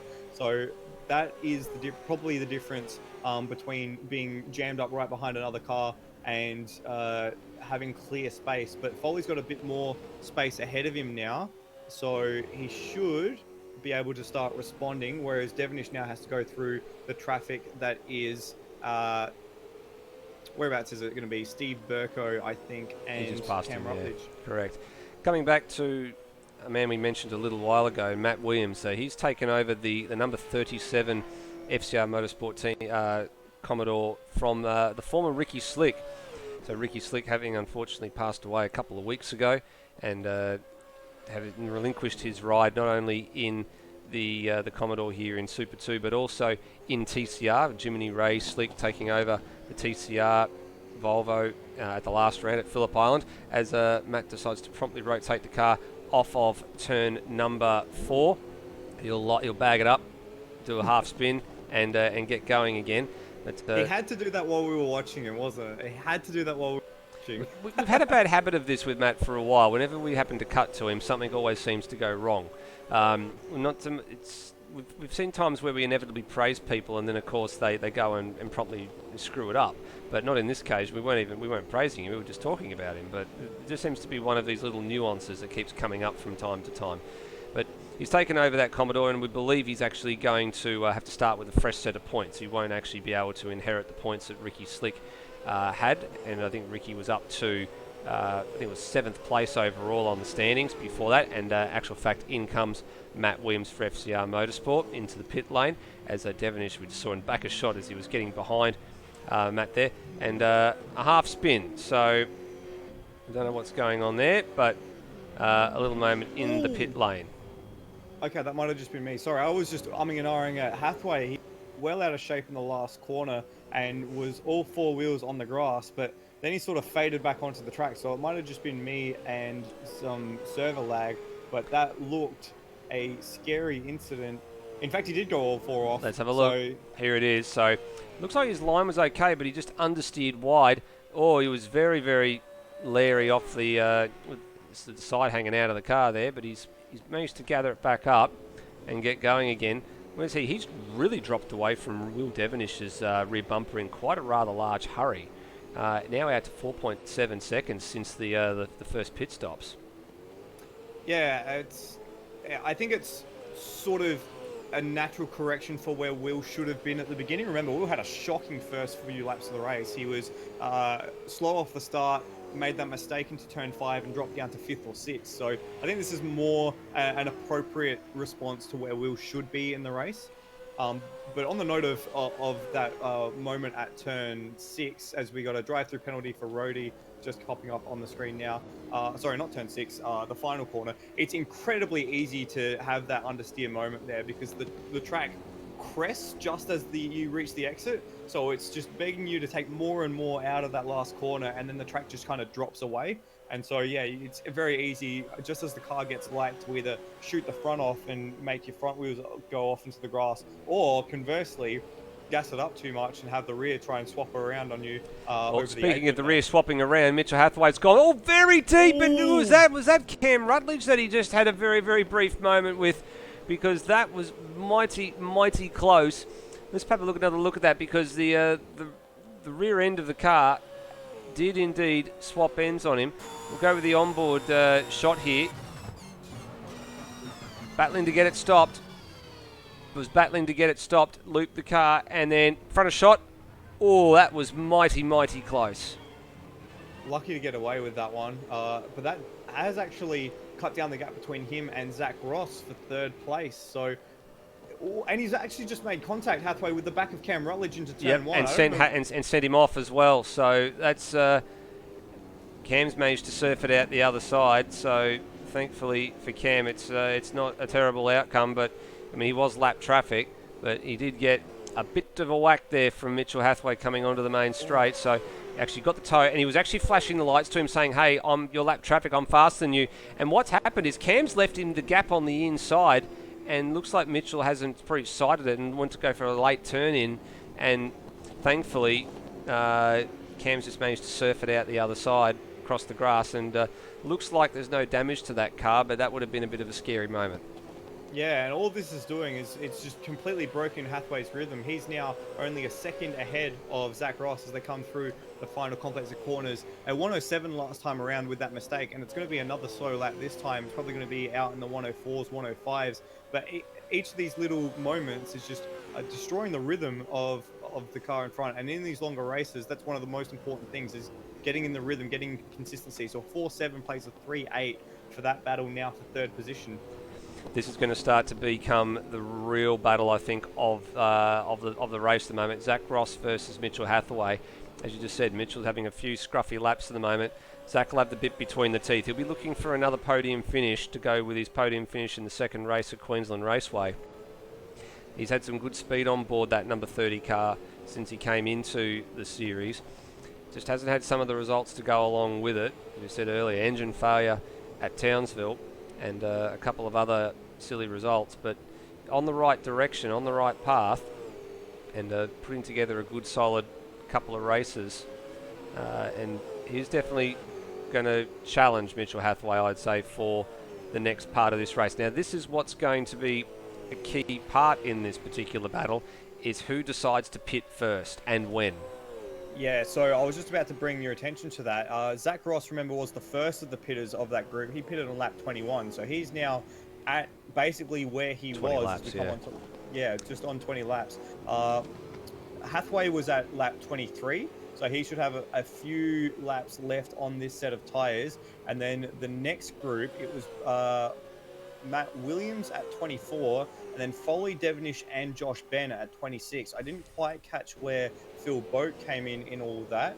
I think he was slightly ahead of Foley. I think he was either lap 24 or 25. Just looking at what my notes that I've got here.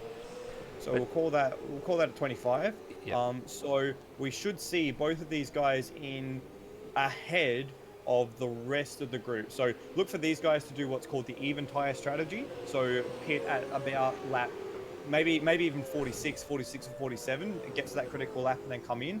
Whereas the guys, the Foleys, the Boaks, the Devonishes, the Bens, stretching this stint as far as they can to try and shorten up that last stint to give them the best tire life at the end of the race. Yeah, absolutely right. I think that's what those guys at the front are going to do. They're going to want to give themselves a bit of an insurance policy to protect themselves from a late challenge later on in the race. Give themselves something underneath their car that they can challenge with or hold off a challenge with. Now, speaking of challenge, it's not so much up to Zach Ross to really challenge for position here, but if he's planning on making a move, here he goes. This is where he's going. Have a look for it. I was about to say, if he's going to plan on making a move, he might be trying to better off to do that with the pit strategy, because based on the critical lap number being 46, if we're talking a tyre limited race, that's very, very rapidly approaching. That fits in with the 25, 26 lap tyre strategy that the other drivers have gone with, and it would have meant if they pitted on lap 25, lap 50, then the final lap would have been a 21 lap stint. Take that and reverse it, and that's potentially what Zach Ross may be looking to do here. If that's the case, he'll come in 2 laps ahead of Mitchell Hathaway, and then the question will be is where they come out on track. His lap times would have to be very, very good, both in lap and out lap and flying laps, in order to affect that pass. The thing is, up until Zach Ross got up into that bumper and tried to affect that move, he was consistently 3 to 4 tenths a lap quicker than Mitch Hathaway, and that's in between Hathaway making those few mistakes and the current lap.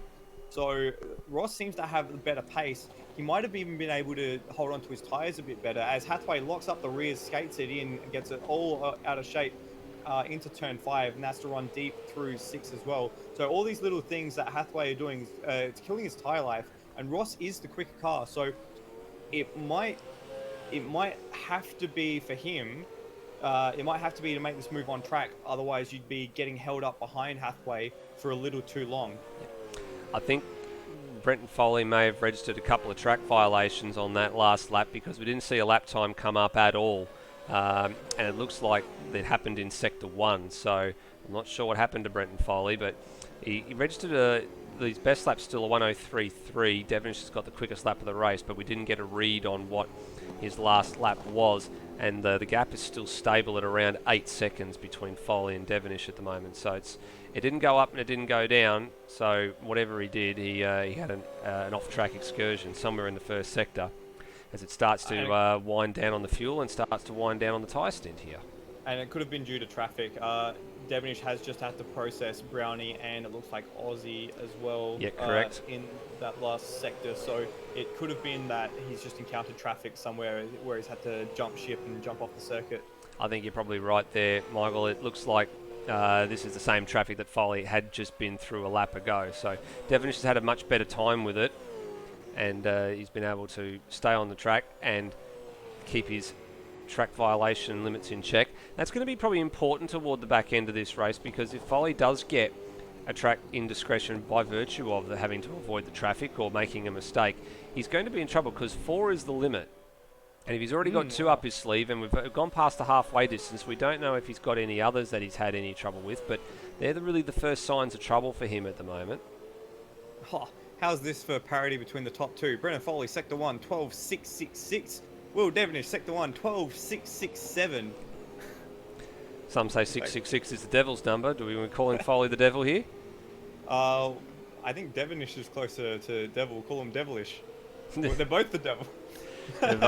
Very, very consistent times between the two of them. In the middle sector, it was Foley by about a 10th over Devonish. So again, this elastic gap we keep calling just goes back and forth, just like a rubber band.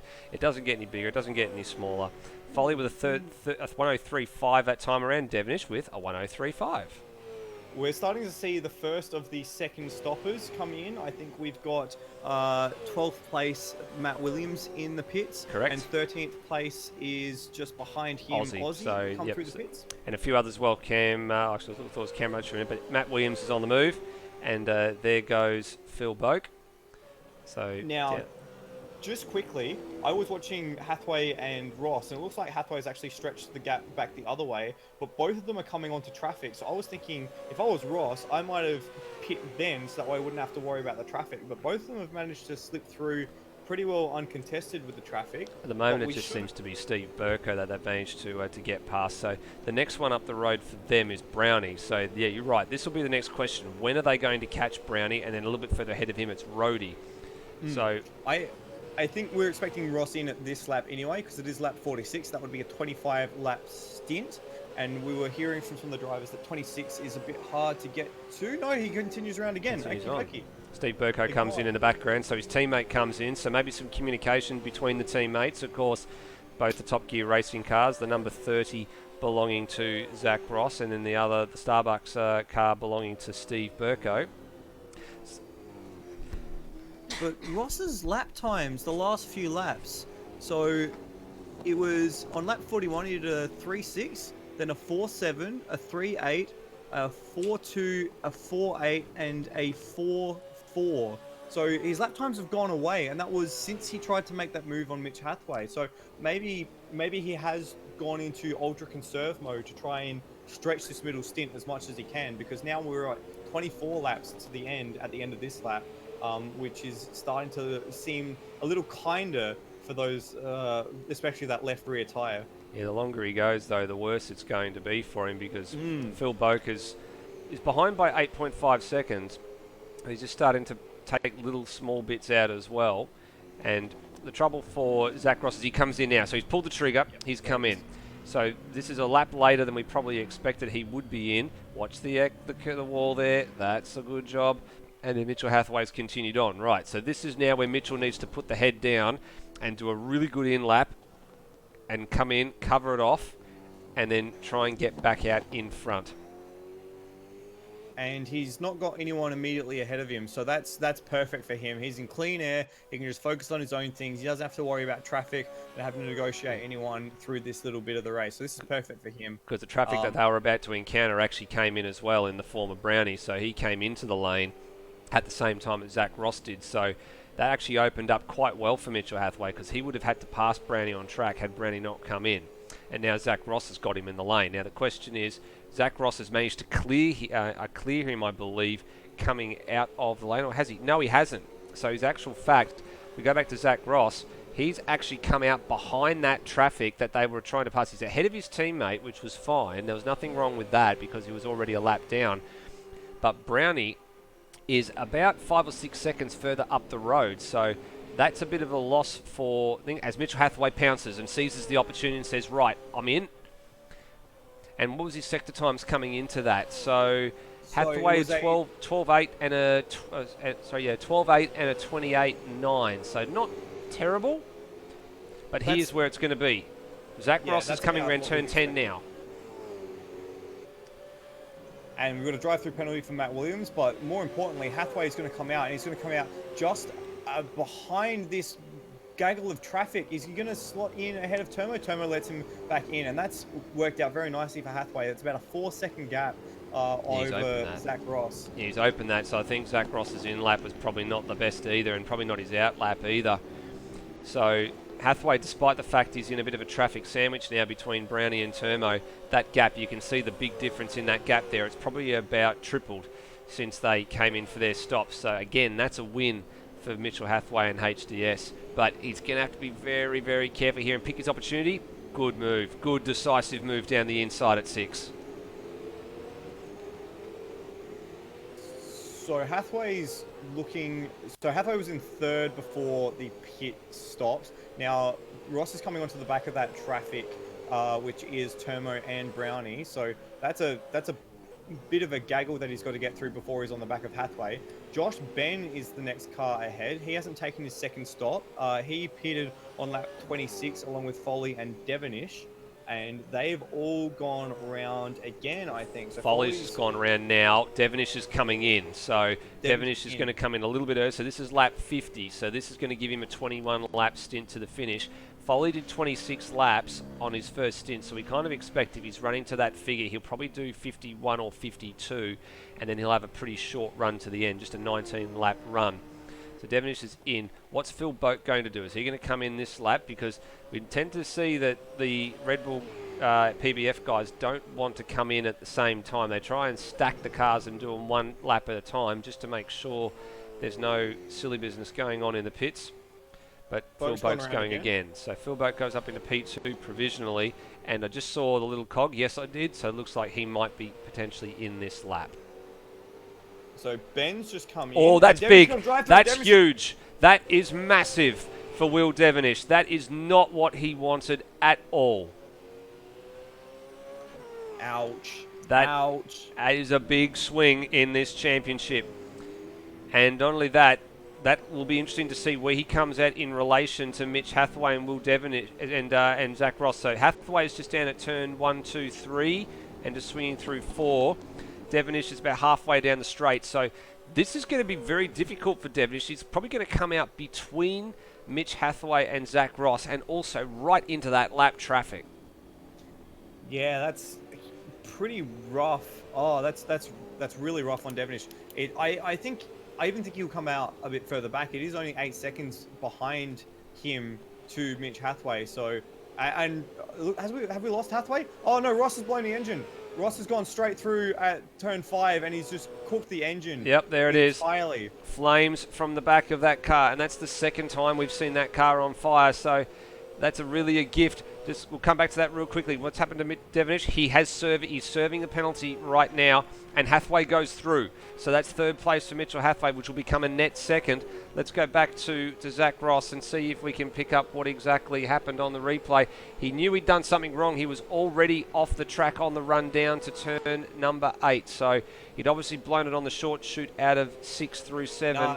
It was downshifting. It was downshifting into the chicane. It was fine all the way down that back straight, and then he plucked one too many gears and it popped and he went straight on there. So that's what happened to Zach Ross. So really unfortunate after what has been a very good race. And by the way, Foley's in all that hubbub as well. Well, this is interesting too, because where's Foley coming? He's actually in and gone. So he actually managed to get into the lane before Zach Ross had come in and was trundling down the lane at let's say it's not warp speed.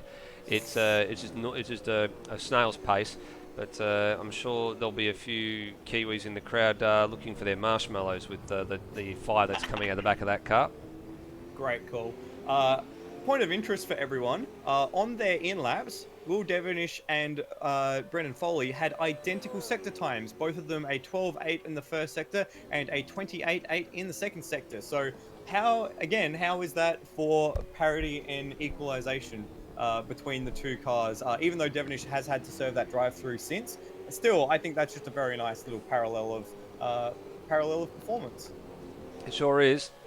Running order as they stand right now. Well, barring a disaster, Brenton Foley looks set to take another win in this championship. It'll be his 7th win of the season if he can do it. He's got the better part of 18 laps to go.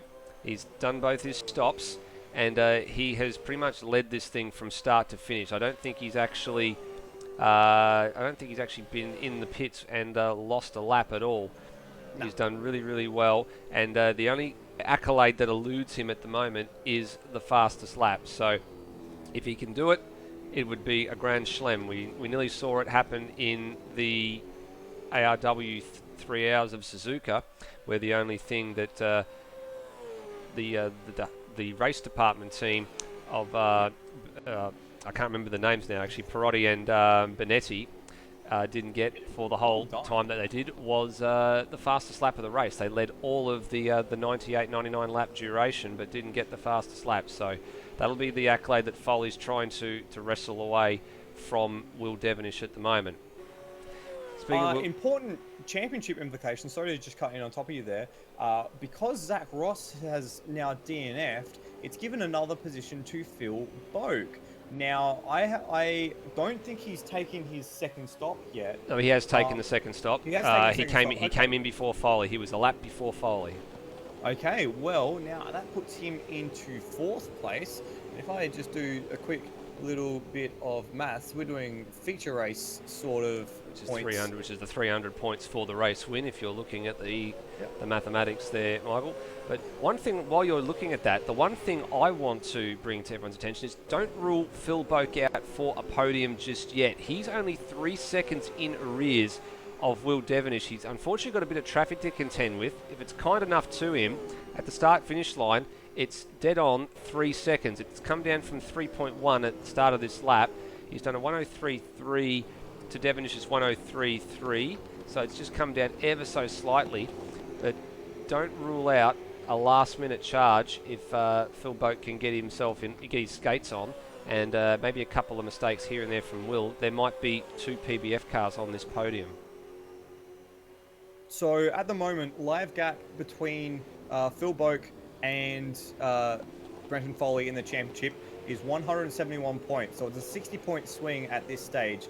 Now, had Zach Ross still been in the mix, it would have been a 78-point swing, which now, just let me do some matharonis, would make it 153 points. So already, just that one positional change with Zach Ross DNFing because of the engine blowout has pushed out the gap between Boak and Foley to a bit more than a sprint race win. So it's still a decent haul of points for Brenton Foley, but he would have loved to have had Zach Ross in the mix as well to make that gap between the two of them a little bigger. And that's interesting because there's no more sprint races left. So even though it's a sprint race gap, there are no sprint races left. So it's all about the long distance format, which means, as you said earlier, 300 points for the race winners at each of the 5 races remaining in the season. Or if you're counting this one, it's 5, but there's 4 more remaining after this one. So in that case, I'm looking at the points now here. It is the difference between Foley winning and Boak coming in to wipe that gap out in one instance. It's the difference between Boak finishing in 8th versus finishing in 11th. So it's 3 points, 3 positions, but that is only in one race. If we're talking more, a chunk and a chunk and a chunk and a chunk, how many races have we got left? We've got 4 races left after this. Correct. So, because the thing is with the points, of course, you get it's weighted more towards finishing higher. So the gap between first and second is 24 points, but between second and third, it's only, let me do some maths, 18 points. And that trend continues through the points paying positions. So as we get a race control penalty for Matt Williams, likely again due to a track cut. They've been really harsh on the track cuts here. Yeah, that will be. He's just exited the first chicane. Devonish is around. Now this is Phil Boak's opportunity. He was only 4 seconds behind, and there he goes. Wow. Oh, boy. Big swing yet again, and another punch in the gut for Will in this final quarter of the race. What happened there?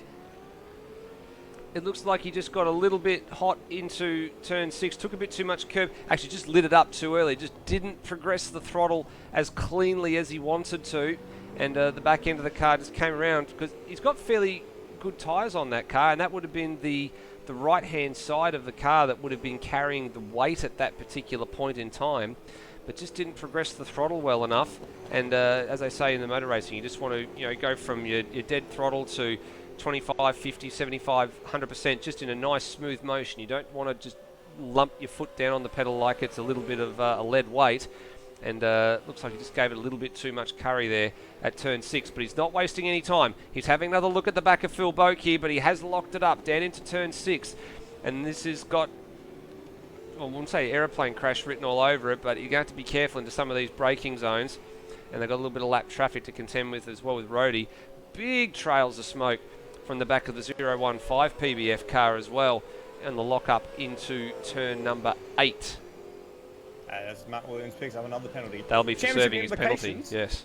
Championship implications, that's now a 189 point gap between Boak and Devonish, assuming Boak stays on the podium. So Devonish has actually given the championship leader a bit of a free kick here in terms of the championship, but he's not giving it away just yet. Oh, right, he's had a bit of a movement, a little bit of big loss through the inside. He's actually had a half spin. Thankfully, he stayed on the grass. He didn't skate out the other side into this battle. That would have been a disaster.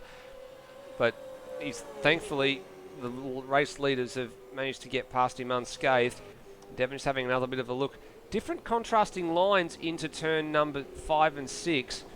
Oh, little bit of a sneaky look and a bit of a bump and run on the inside of the curb there. Now Devonish is on the outside.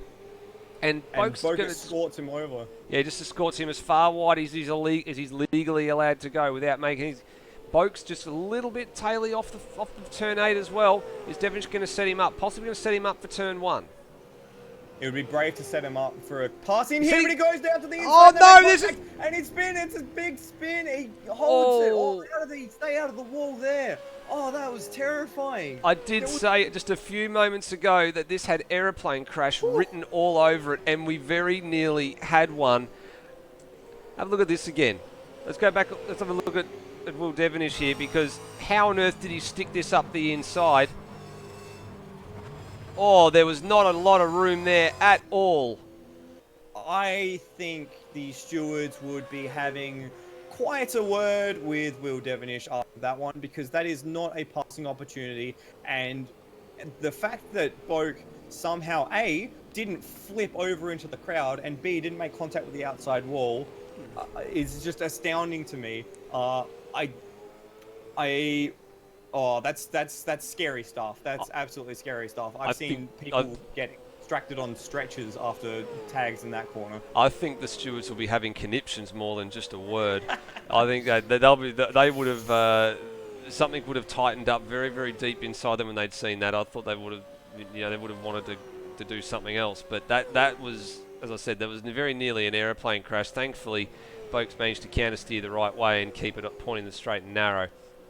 But nonetheless, what that has done is it's given Mitchell Hathaway quite a huge margin over this third place man, Will Devonish. He's actually got that margin out to 11 seconds now, but there's still nothing that he can do about Brenton Foley.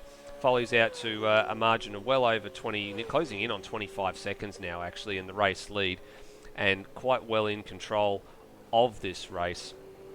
Mitchell's, I think, just pretty much settled for second place. Did say he's having a good run of form, Mitchell Hathaway. He's had 2 podiums in the last 4 races. This looks set to make it 3 in the last 5. And he's back in that top 5 of the points championship, and he was looking to close down on Will Devonish in terms of the points margin. He's going to take a chunk out of him as well, if you want to run the math on that, Michael, just to see how much closer. Who are we talking about now? How much closer Mitchell Hathaway actually gets to Will Devonish. If the positions finish where they are with Hathaway, if you've got the sheet there, Michael, there's an easy way to do this. It's just plug in the finishing position into where it is on the thing, and it'll do it for you. Oh, fantastic! I should have thought of that. I've got steam coming out of the ears, so I'm trying to extrapolate for rounds further on. So if so, this is the championship picture as it stands at the moment. So the gap between Boak and Foley at the end of today, assuming that those positions stay as they are and Boak finishes in 4th and there's no post-race shenanigans after that move, which I would be surprised if there isn't, the gap between the two will be 189 points. Now, assuming Foley wins every single race left in the series and gets 300 points for each of them, that means that if Boak finishes on the podium in all those races, the gap, the maximum gap at the end will be 21 points, as Matt Williams gets another drive-through penalty. However, if Boak starts to fall off the podium, this is again assuming Foley wins every single race of the series, which is not necessarily a given. In fact, I'd say it's as far from a given as you want to call things. Then it starts to get a little sketchy for Boak's championship aspirations. So, yeah, Foley's looking good to take this one. I would be surprised if there isn't some post-race chats, which may adjust the results. But at this point in time, if Boak finishes on the podium for the rest of the series, he cannot lose. Well, now you said Hathaway and Devonish. Hathaway and Devonish is the next one that I'll be interested in, because obviously Hathaway's up in P2. He's ahead of Will Devonish at the moment, obviously subject to what's going on a bit later on after the race is over. But he was starting to make a move to try and close in on Will in the last couple of races, given he finished behind him in a couple of them as well. But he has been trying to chip away at it. So where does that leave as it stands right now, with Hathaway in 2nd place and Devonish in 3rd? What's the deficit between those two after tonight, if that's how it finishes? It's gonna be 300 points. The spreadsheet is telling me, so that's gonna be a round win for Hathaway. Will be the difference between himself and Devonish. I'm just gonna double check that because that doesn't seem right to me. No, it's in fact correct. So Devonish does have that much of a lead over Hathaway to protect him. So assuming, again, no post-race malarkey, it will be a round win, an uncontested round win for Hathaway will be the difference between him and Will Devonish for that 3rd place in the championship. Well, there you go. So all starting to come together in the business end of the season. Speaking of the business end of things, it's getting down to the business end of this race. Just 6 laps remaining after Brenton Foley completes this one, as he puts his PBF Academy stablemate Josh Ben a lap down. Now, there's only 4 cars actually on the lead lap at the moment, would you believe? This man is one of them, of course, the race leader, Brenton Foley. Mitchell Hathaway, P2, some 30.5 seconds drift at the moment, so he's just trying to protect himself, I guess, from Will Devonish now, because that gap has almost halved. It's down to 5.6 seconds now. It was nearly 11 at one point, so there might be a late surge from Will Devonish in a minute. Devonish is 3rd, back to Phil Boak in 4th. Now, those are the last only 4 cars on the lead lap. Now we start to get back into 5th place man Josh Ben, who's had a quiet race and a good achievement. He's moved up 1 spot from 6th place start to 5th place on the road. Steve Burko's serving a very late pit stop. I'm not sure what that was about, but he's come in and served another stop. He's actually popped out just ahead of Dwayne Davies as well, so that extra stop has now put him under a little bit of pressure from the D2 FGX Falcon, the number 55. Termo is running in P8 in the 715, the Nissan Altima Rick Kelly Racing Castrol liveried car. Brownie for the Cracker Racing team, flying the flag for the Cracker Racing team, the only CRC car left. As Williams gets another penalty. Yeah, I'll touch on that in a minute. And then Cam Rutledge has now found himself into the top 10. Phil Boak drive-through penalty. What on earth has happened there? That's going to be for a track cut. Yeah, it is. He's just gone through turns 1 and 2. It is. You're right. He's just gone through 1 and 2. So that's a big swing again. Let's have a look and pick this up. What on earth happened to Phil Boak? Did he get a little bit out of control over the chicane? It's been a hot spot all night. It's where people have got it. Let's see how bad it was. Yeah, first part of the chicane, gone. Bang, straight away. We did talk to Brenton Foley before the race began tonight, and he did say that that is a 2-stage curb, or it's like what they call a 2-stage curb. There's the flat part, and then there's a big hump section behind it. If you get too much of your car gets over the hump section like Phil Boak did those left-hand side wheels were well and truly in the air, that's going to ping you for a cut. That deems that you're trying to shortcut the chicane, but straight line the chicane, and you end up doing that. So the gap between Boak and Ben was only 24 seconds. So yeah, it's not going to be enough for Josh Ben to overcome, because he's just coming through turn 9 and 10 now, and Phil Boak's already at pit exit and on the track. So the gap's going to come down. It's going to be about the length of the front straightaway. There's a yellow flag there at the moment. What's going on at the moment? There's some smoke in pit lane. If you can have a look at that, please, Michael. I'm not sure what's going on there. Another penalty for Phil Boak. He's been done again. He's been done again. Same issue. Same part of the circuit. I've got a funny feeling it's going to be exactly the same thing that he just did a lap ago. So. Oh no! On the smoking pit lane, it looks like Brownie's done what his teammate has done earlier in the race, and he's ended up in the moat between pit lane and the racetrack. Well, that explains the yellow flag. And you're right. It's Phil Boak's done exactly the same thing. 2 laps running, and did it on the out lap. And it was Rody just ahead of him, gets a drive-through penalty as well. And Phil Boak will not be pleased under that helmet. That is very, very late, I think. And he's now about to go a lap down to his teammate too, but he presses on. He's on lap 67. He's going to have to come in and serve that penalty. He's not going to have a choice, because otherwise he's going to get extra time added to... Actually, it'll disqualify him, because there's more for him. There's more than 3 laps remaining. There's actually 4 laps remaining. He's going to have to serve it. He's got no choice. And that will drop him down a position into 5th, which I'll drop him behind Josh Ben.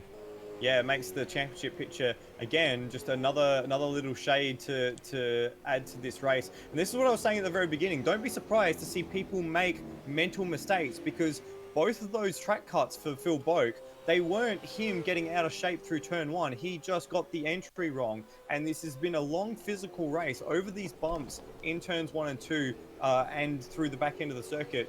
You don't get a chance to rest. At this point of the race, we've been going for just over an hour. Your forearms would be screaming, and there's no resting spot in this lap. The only time you get a rest is down the back straight, and even then that's curved. So we're starting to see these little mistakes, and Boat goes around again. So he might be trying to stretch out as much of a gap over Ben as he can, but it's not going to be enough. If he doesn't take this penalty, unless it's been wiped from the server by someone and we don't know about it. No, it's still currently present. There is no admin currently serving the server at the moment. Big lock up from Phil Boak going into turn 1 as well. And now he's being very, very cautious with those curbs. He doesn't want to strike another one. The margin's 10.8 seconds now between himself and Josh Ben. Now, they do live in the same Discord server when it comes to race nights, so I'd imagine there'll be a little bit of chatter going on between all of them at the moment as to what exactly is going on, and whether or not Josh will move over for his teammate if he has to come in and serve it. We'll stay, for the moment, Brenton Foley's just coming into the last couple of, the last sector of the lap, and he's going to have one more to go. Phil Boak is at the hairpin now, just ahead of Foley.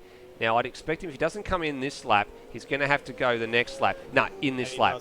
He's in this lap. Okay, so he's just got to behave himself now.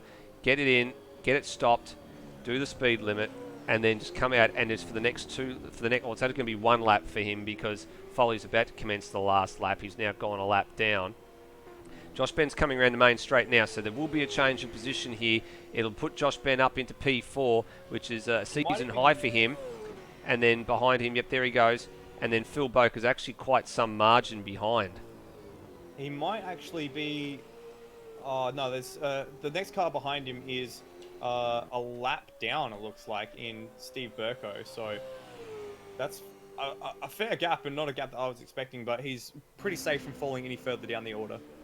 Well, this man on screen has controlled it all for the last 1 hour, 16 minutes and 17 seconds. It's a dominant win for Brenton Foley with just a couple of corners to go and a huge margin out in front. Really, the race was over and done with after the second round of stops, with all the kerfuffle with Hathaway, Devonish and Boak that has happened since then. The only thing that prevented him from a perfect race weekend was the fastest lap of the race, but he won't worry about that. He puts 300 points in the bank and 300 more points towards his championship charge and his championship defence for 2019. Brenton Foley, race winner at Pukekohe Park Raceway. Next car over the line will be Phil Boak, and he has swapped positions with with Josh Ben. So that team order there has prevailed for Phil Boak. Yep. Next car, go ahead. Next car on the road in terms of actual proper track position is going to be Mitchell Hathaway. So this is a good return to form for him. As we said, this is his third podium in the last 5 races. And he'll take another podium for HDS Racing. Just ahead of Will Devonish in the end. That gap got down to just inside of just on the other side of 2.5 seconds by the checkered flag. I thought he was safe when he had it out to 8 seconds a couple of laps ago, but he obviously backed it off and just brought it home. And judging by the last lap times of a minute 5.2, he was just coasting home at the end of the day. Phil Bogan said gets P4, and well, what could have been? There'll obviously be a little bit of discussion coming out of this race after the pre-race. Josh Ben, P5. I think that's probably his season best finish for him. Steve Burko had a P6 as all the donut smoke is preventing the cameras from getting some decent pictures here. Dwayne Davies, second of the Falcons, home in P7. Termo, the first Nissan, home in P8. And then Cam Rutledge, so both CRE Motorsport cars in the 10. And then despite all the latter half of the race drive-through penalties, Matt Williams on debut in the FCR Motorsport. It's a Team Scrouse car. It does say Team Scrouse on it, even though it doesn't say it on the screen. He has brought the 37 car home for a 10th place finish.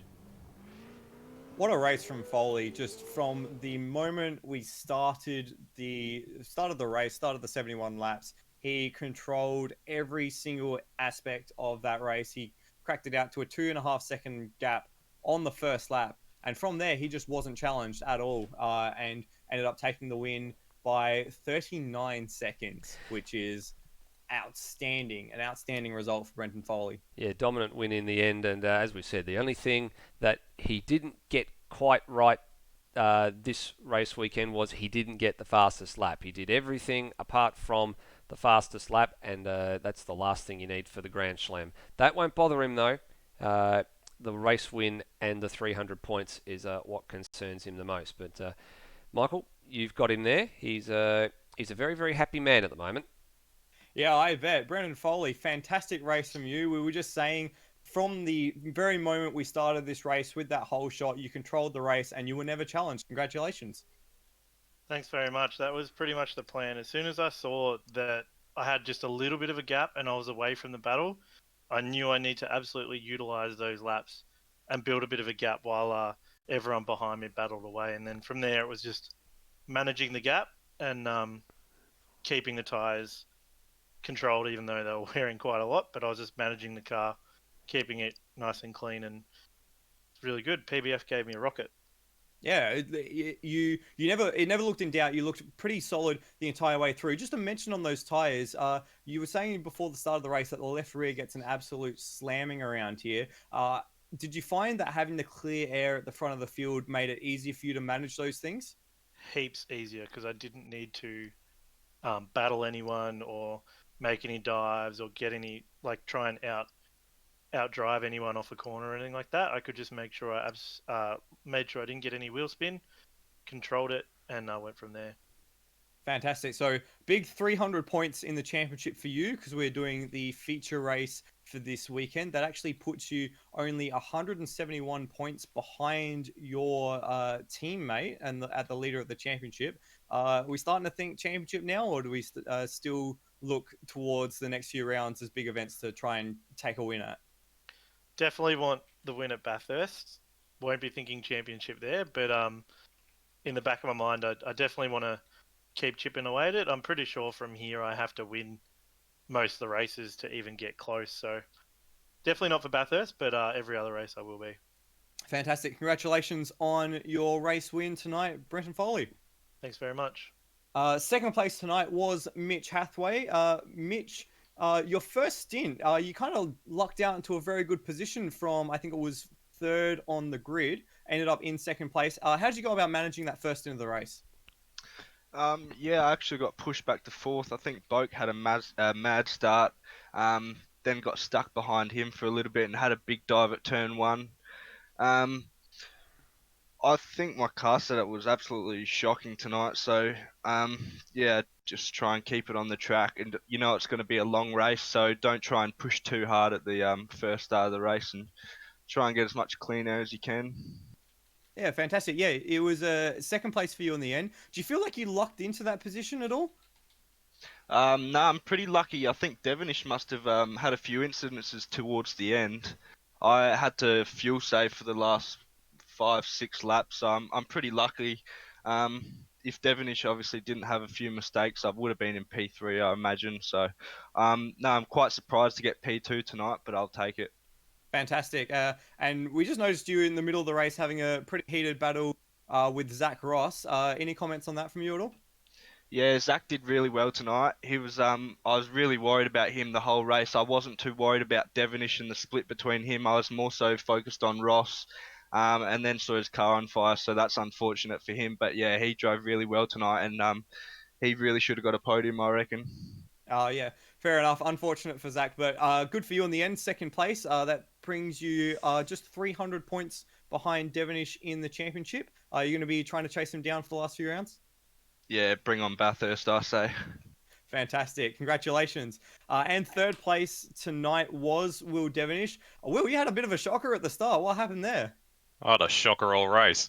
Yeah, bogged it down and then got swamped. And as it always is, I'm stuck with Boke and we're battling along. And I had a move that probably wasn't kosher, so I decided to let him back through.